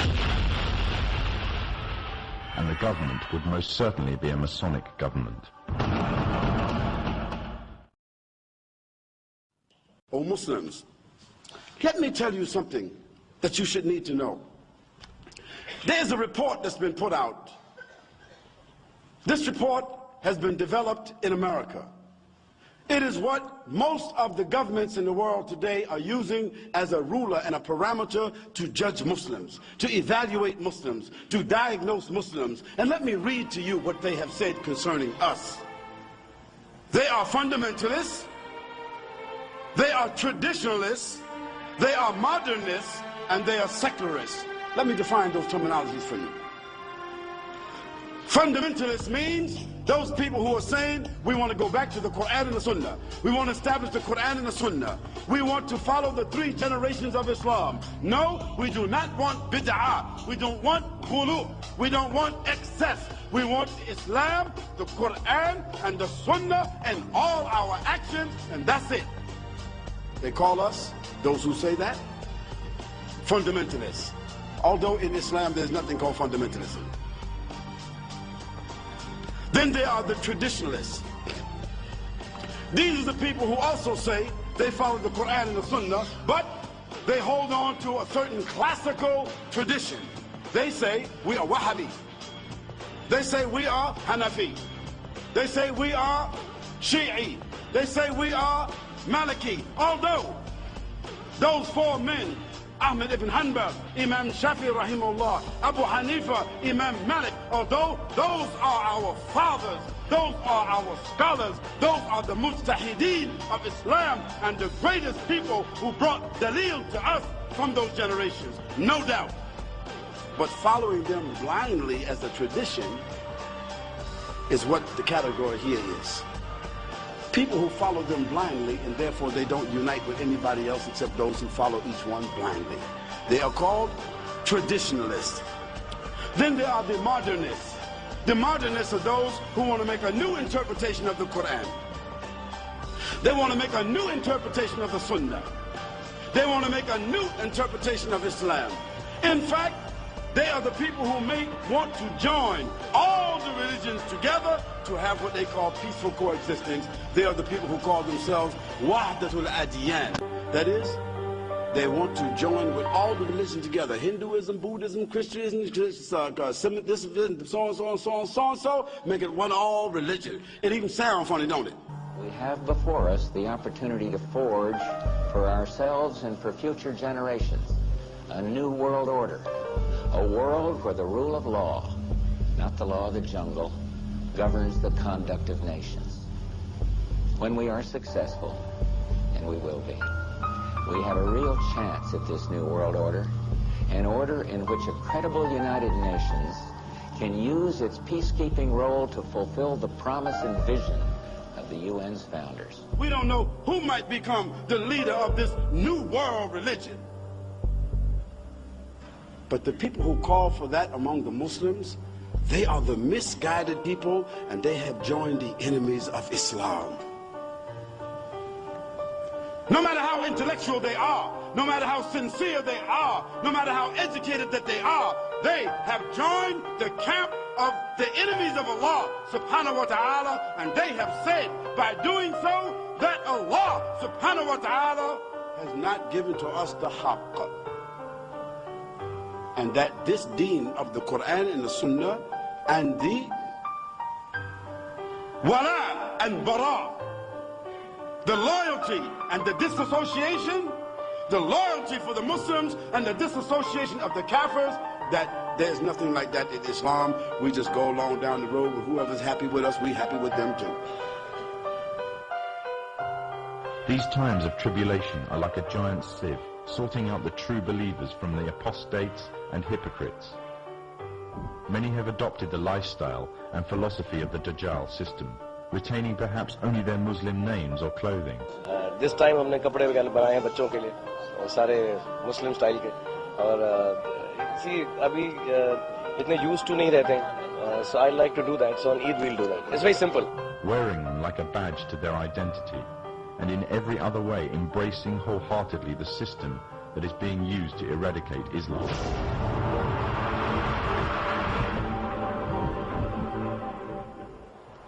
A system that stood still whilst mothers saw their children dragged away by soldiers during the night, never to return, simply because they spoke out against being refugees in their own homeland. And the same system that said nothing to the tyrant, that gassed women and children simply because he danced the Masonic tune. For those who choose this system, claim to love Allah and His Messenger, but hate what He has brought, leave the guidance that is Islam, and they adhere to the evil system of the Dajjal, living their lives in accordance with its rules and seeking from it worldly rewards, disregarding the truth that is the laws of Allah. O Muslims, they have come up also with a formula. Not only have they classified us, but they have also come up with a formula to deal with every category and how to create hostility and opposition between the different categories. The Prophet Muhammad said that a time would come when the whole world would gather around to plan the destruction of the Muslims, as if they were gathered around a table to take part in a meal. Today the nations of the world are doing just that, around the circular tables of the United Nations General Assembly Hall. He also said that the time of the Dajjal will be years of confusion.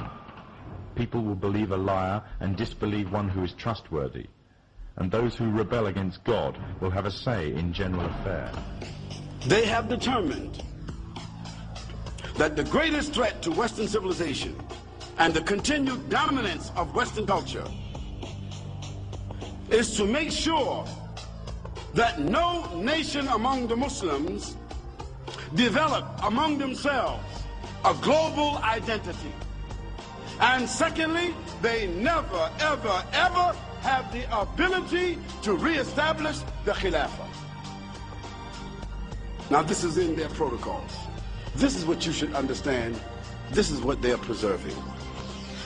This division is subtle and hidden, meaning that most Muslims wouldn't even know it. They have divided and conquered, instilling diseases such as nationalism and racism into the heart of the Ummah. Their biggest fear is Muslim unity and revival of the message brought by the last prophet to mankind. Without the division of wealth and false leadership of these nations, nothing would prevent the purest Islamic movements from coming to power. And Muslim unity is the greatest fear of the forerunners to the Dajjal. In this way, we can maximize our global agenda and we can minimize any global threat from them. SubhanAllah. Look how clear they are. Look how bold they are. Look how blatant they are. And look how accurate they are. The systems set up by the forerunners to the Dajjal have ensnared many Muslims away from truth, using lures such as wealth and materialism and fulfillment of earthly desires. The Dajjal has placed a strong hold in the very heart of Islam itself and laid a firm grip on the Muslim holy lands.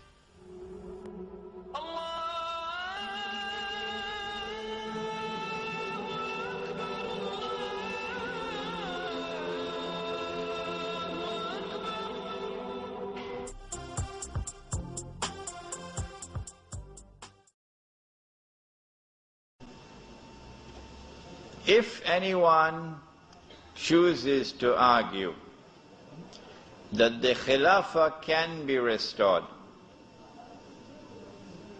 before the advent of Imam al-Mahdi, I have no quarrel with him. No. If he wants to launch a movement to restore the Khilafah now, I don't have any quarrel with him, and you should not have any quarrel with him. We have come to this conclusion because we understand that Ya'juj and Ma'juj were released in the lifetime of the Prophet ﷺ.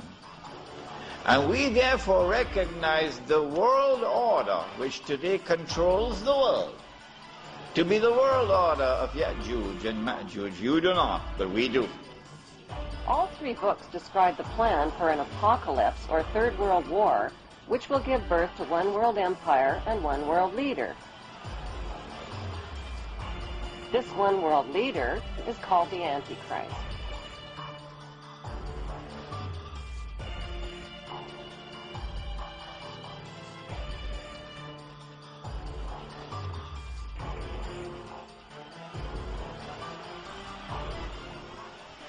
And now history repeats itself. The prophecy is being fulfilled.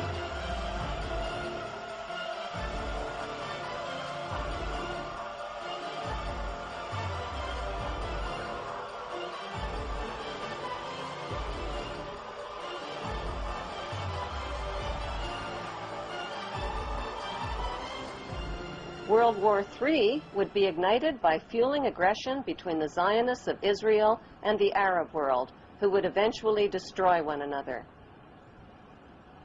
Social, political, and economic chaos would then force the masses to accept one world army and one world government ruled by the Illuminati.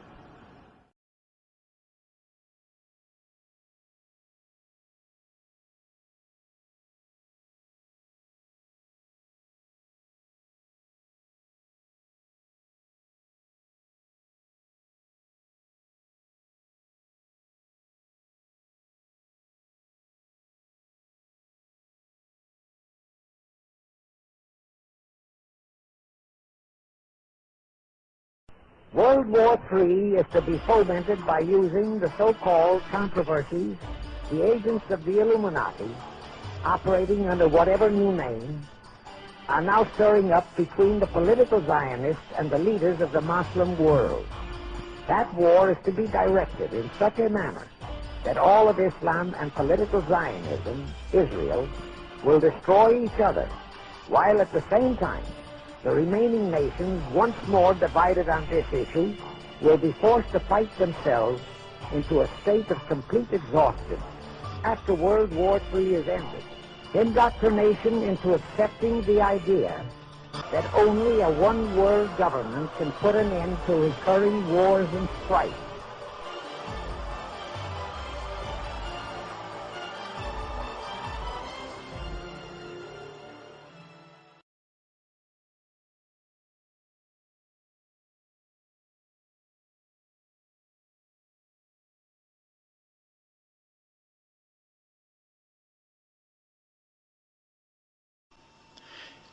If you disagree with me, you say, we never heard this before. Our sheikhs who taught us Islam, they never talked about this, so you must be wrong.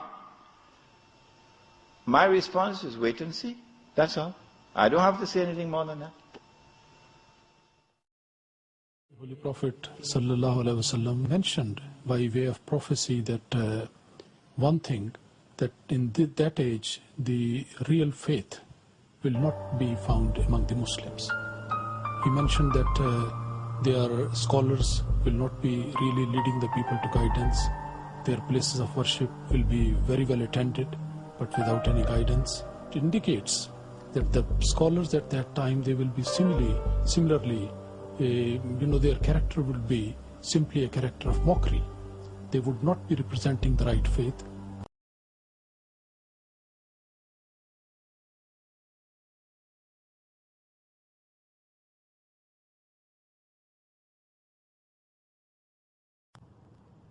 In World War II,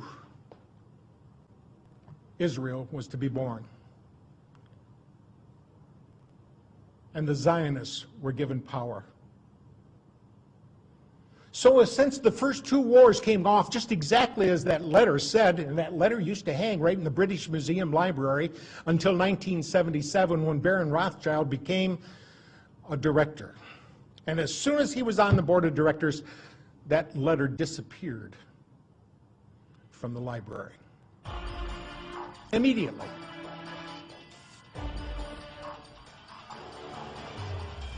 But since that letter so clearly delineated the first two world wars, I think we have to look at it seriously and take it to heart when it says in there so clearly that the Third World War will be fomented between the Zionists and Islam.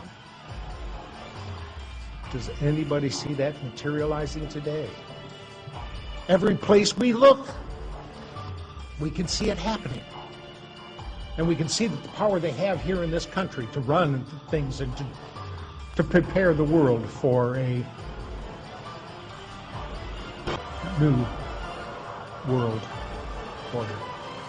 If we recognize this world order to be the world order of Ya'juj and Ma'juj, and so long as they control the world, you cannot restore the Khilafah. They will destroy it. If tomorrow peace broke out in between Israelis and Palestinians, does anybody think there wouldn't be a full-blown war in Iraq?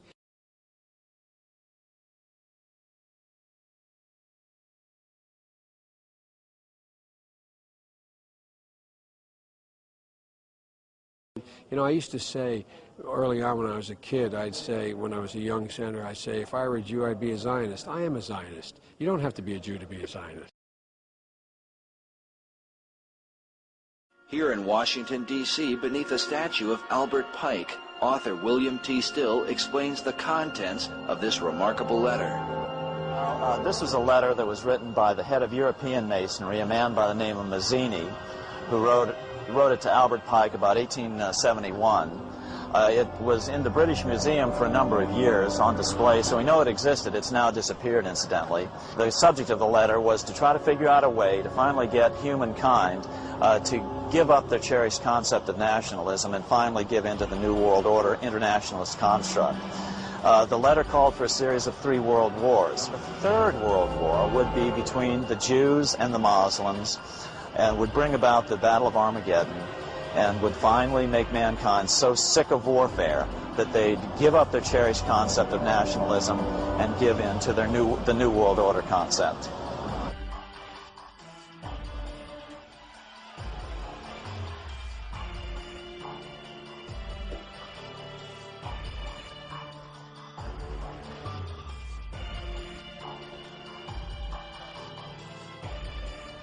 We can usher in a new era of enhanced prosperity and peace. America must play its role in ushering in a new era of peace.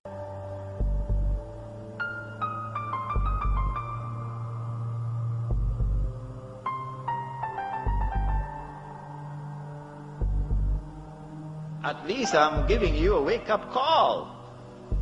A wake-up call that you're living in the age of the countdown. So don't be fighting each other over chicken feed. That's what you're doing. In South Africa in particular, the ulama fighting with each other. Sectarian conflicts over chicken feed. While this hugely important subject is so far away from them, it is unbelievable.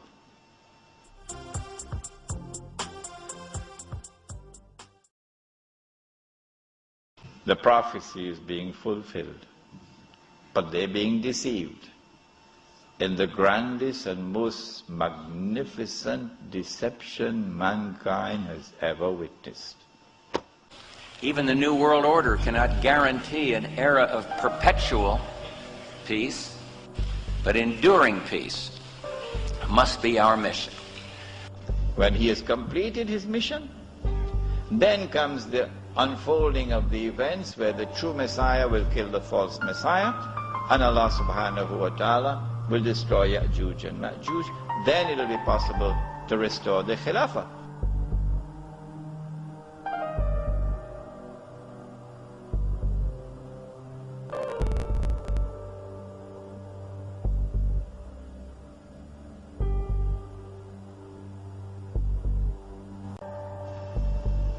How long will a day which is like a week last? How long?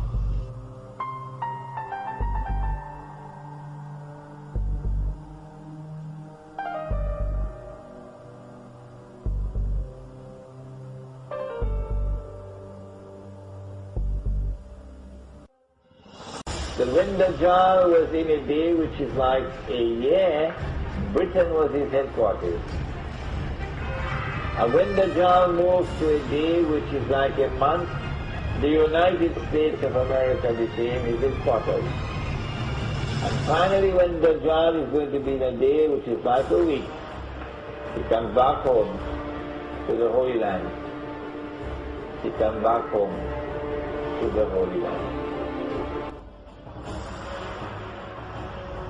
When Israel takes over from the United States with that big war which is about to take place, and the American economy collapses and the US dollar collapses and all the paper money in the world collapses, then we see that transfer of power. Good evening, everybody. President Obama and British Prime Minister Gordon today calling for a new world order to tackle our global economic crisis. President Obama said globalization can be an enormous force for good. When a day which is like a week has come to an end, and we will know that because the water in the Sea of Galilee would have dried up. That is the time when these events are now going to take place. The advent of Imam al-Mahdi, Dajjal appearing in a day which is like our day, so we'll see him as a Jew, etc., and the Son of Mary coming down. There are some of you who have become a bit uncomfortable with my statement, because it is when the water in the Sea of Galilee dries up that the Son of Mary will come back down. Go and read your Sahih Muslim. It is at that time, and go and notice the water level in the Sea of Galilee now. It is lower than it has ever been before in history.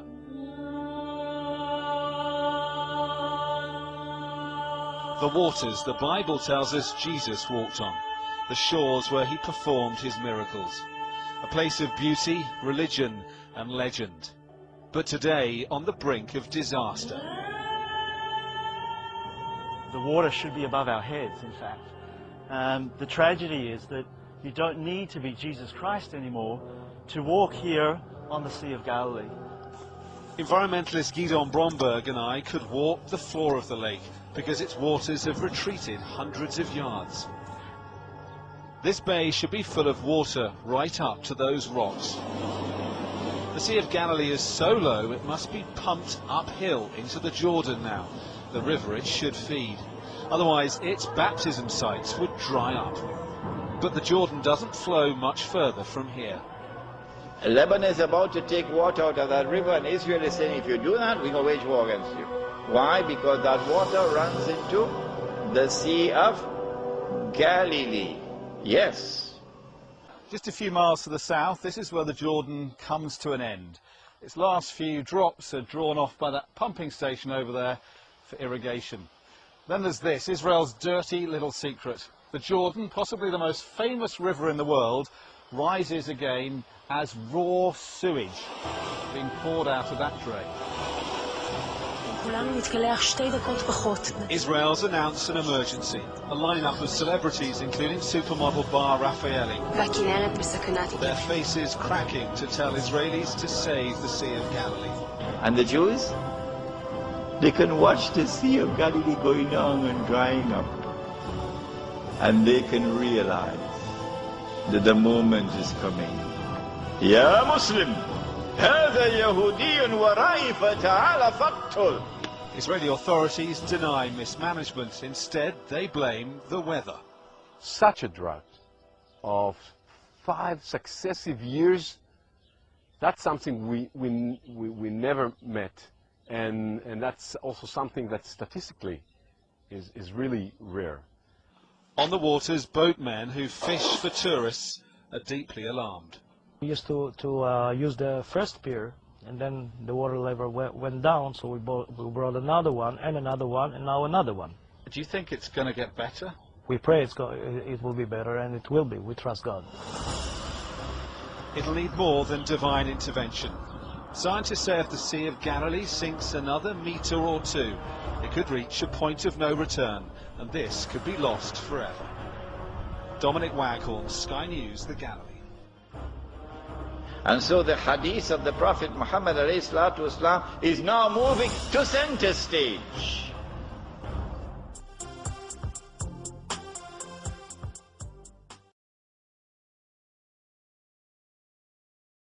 Let us begin by making a distinction between the end of history and the end of the world.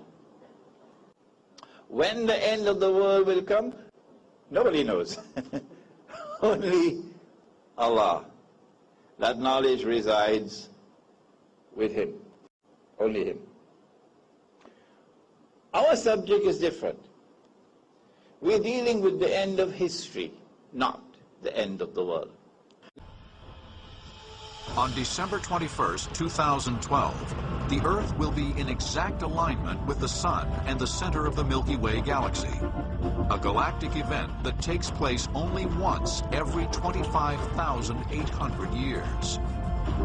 No one knows what effect this extraordinary alignment will have on the Earth. I may be wrong, but I suspect that there's going to be a massive collapse of the world of modern technology. I suspect that. And so horses are now going to be used once again. The world's electrical power grid is too vulnerable right now to withstand such an aggressive onslaught of solar particles. Dan Baker heads the Space and Atmospheric Physics Laboratory at the University of Colorado at Boulder. He co-authored a recent report outlining the dangers of a monster solar storm. The estimates that were made of what this might cost society would be in the range of not billions of dollars, but perhaps $1 trillion or up to $10 trillion with an outage that might last for several years. The danger of a massive power failure in 2012 is a wake-up call. When the water in the Sea of Galilee is drying up, and the state of Israel has ruled the world for a day which is like a week, then in Sahih Muslim we are told, a Muslim ruler will die and there will be disagreement concerning succession. And then a man is going to come out of Mecca. His name will be my name and his father's name will be my father's name, said the Prophet ﷺ. He'll have a broad forehead and a large nose, and he'll be known as Al-Mahdi. And he'd hurry from Medina to Mecca. As he approaches Mecca, people are going to come out to him, so this has to be a well-known person, not some obscure non-entity, a well-known person. When the people of Mecca come out to him, they'll force him to accept the bay'ah, the oath of allegiance which legitimizes the leadership of the Amir al-Mu'mineen, bay'ah. He will accept the bay'ah at the Kaaba and then proclaim himself to be Al-Mahdi. There are going to be eclipses of the sun and the moon that month. The next image in the series is the end-all and be-all of the whole sequence. It shows the exact time when the apocalypse is going to happen. At the top we see our alignment of divine cross and terrestrial cross. Below that we see 3 eclipses connected to an eclipse of the moon. But there have been eclipses of the sun and the moon in the past. If we look for 3 solar eclipses within a time period that is also bound by very significant lunar eclipses, we come up with a 20-year time period from 1992 to 2012. After he proclaims himself Al-Mahdi, he's going to be attacked from an army, with an army from Sham. That army comes down to the south, and armies are under the control of governments. And when that army is between Medina and Mecca going down south, the earth is going to open and swallow that army.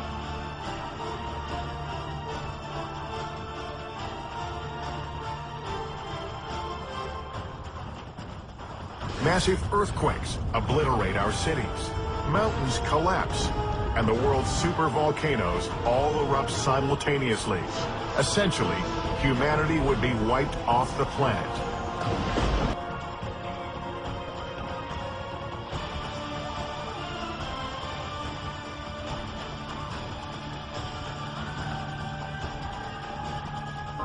Geophysicists have a theory that is strikingly similar to the events predicted by the Mayan alignment. This phenomenon is called pole shift, in which the entire mantle of the Earth would shift in a matter of days, perhaps hours, changing the position of the North and South Pole, causing worldwide disaster. Earthquakes would rock every continent, and a new study from Princeton University reveals that the poles have shifted before. The North Pole rested in the middle of the Pacific 800 million years ago, placing Alaska at the equator. That is the sign of all signs.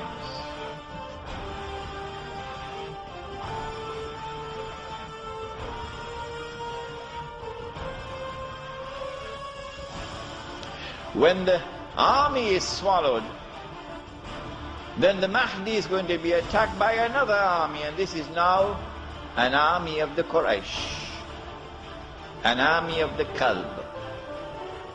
And remember that armies are under the control of governments.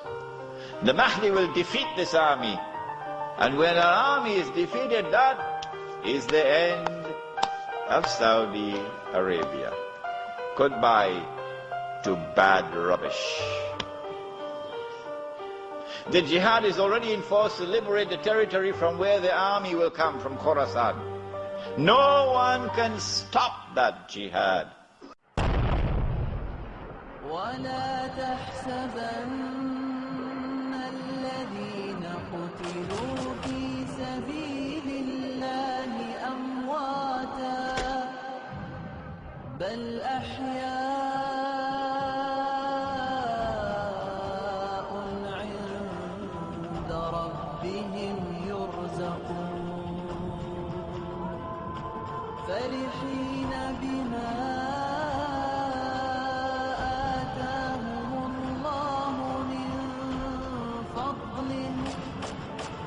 ويستبشرون بالذين لم يلحقوا بهم من خلفهم ألا خوف عليهم ولا هم يحزنون.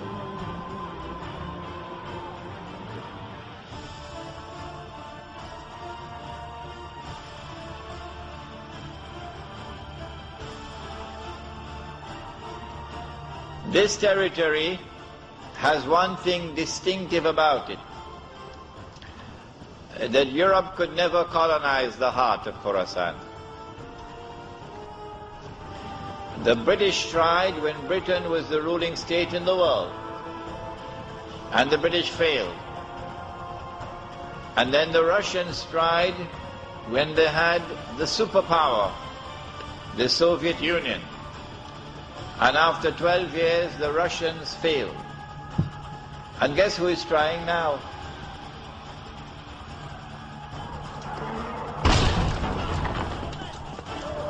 I didn't think it would end this way.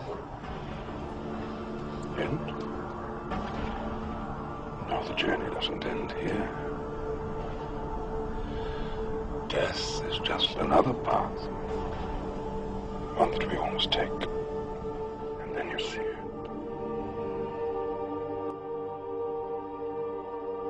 It will not be the destruction of the earth.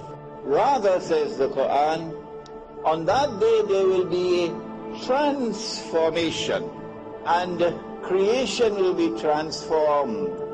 This one, for example, is a world of space and time, and it will be transformed into something different. And that's not so bad. No, it isn't.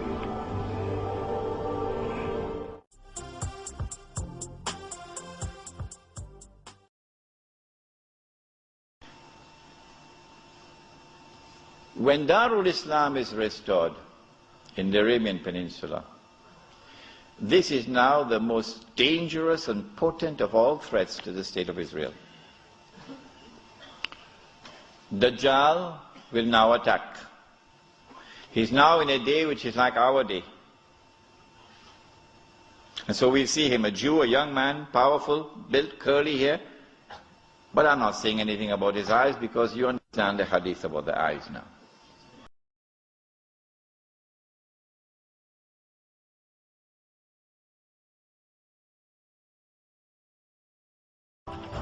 The Prophet ﷺ pointed his hands to the east 20 times. And he said he's going to come from the east. Jerusalem is northwest. When Israel attacked Jamal Abdel Nasser, although Israel is to the east of Egypt, Israel attacked from the west and destroyed the Egyptian Air Force on the ground. Dajjal is not going to attack from the northwest. He attacks from the east 20 times, said Muhammad alayhi salatu wasalam. He can come from the east. When he attacks, he's going to be riding on a donkey, which will travel as fast as the clouds, and which is have his ears stretched out wide. I'm going to Perth, inshallah, on Thursday on that donkey. And so, we're talking about fighter aircraft.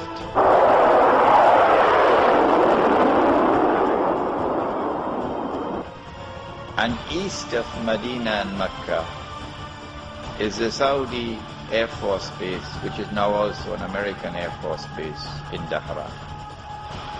In exchange for our free use of the Dhahran airfield, they wanted all kinds of material. They wanted tanks, for one thing, and they wanted training, and they wanted planes, and they wanted anything we would give them. As they attack Mecca and Medina, the angels defend Mecca and Medina. This is there in Sahih Muslim. And the attack is diverted to Damascus. And then the confrontation takes place. Dajjal is outside and the Imam is inside the masjid.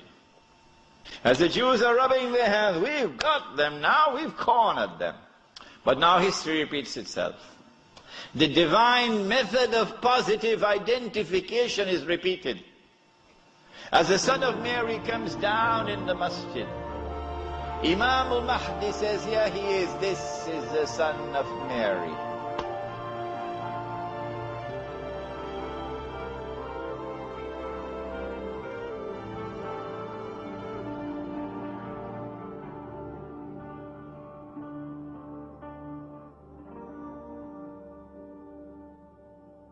Imam asks him, you lead the salat. He says, no, you are the Imam, you lead. After the salat, then the confrontation takes place between the false Messiah and the true Messiah. And the false Messiah is killed, and then Gog and Magog are destroyed.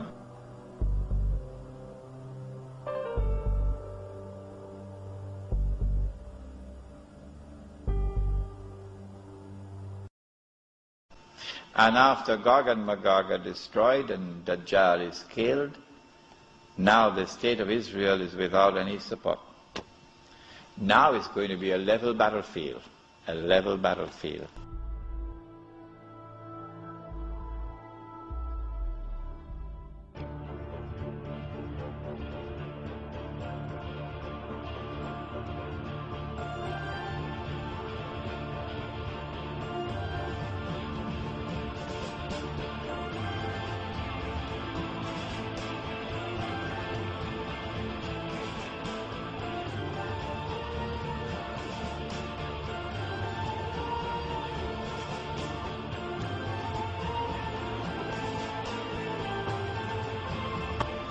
The army now comes out of Khorasan, and that army attacks and destroys the state of Israel. The first time it was a Babylonian army.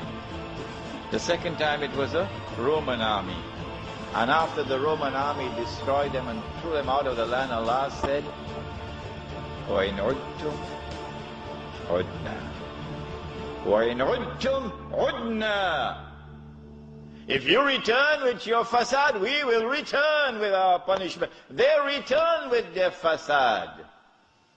It's happening now before your eyes. And so Allah returns with His punishment. وَإِنْ عُدْتُمْ عُدْنَا. And so now the Muslim army destroys the state of Israel. It is at this time that the Prophet said, alayhi salatu wasalam, the hadith in Sahih Bukhari, Sahih Muslim, you will know who is the true leader amongst the Muslims today. Because you'll not be afraid to quote this hadith. And you'll know those who betray Islam because they will never quote this hadith. Never. They'll lose their jobs. لَتُقَاتِلُنَّ الْيَهُودِ وَلَتَقْتُلُنَّهُمْ حَتَّى يَقُولُ الْحَجَرُ يَا مُسْلِمْ هَذَا يَهُودِيٌّ وَرَئِي فَتَعَالَ فَاقْتُلْ. If you're 17 years of age tonight, this is music in your heart.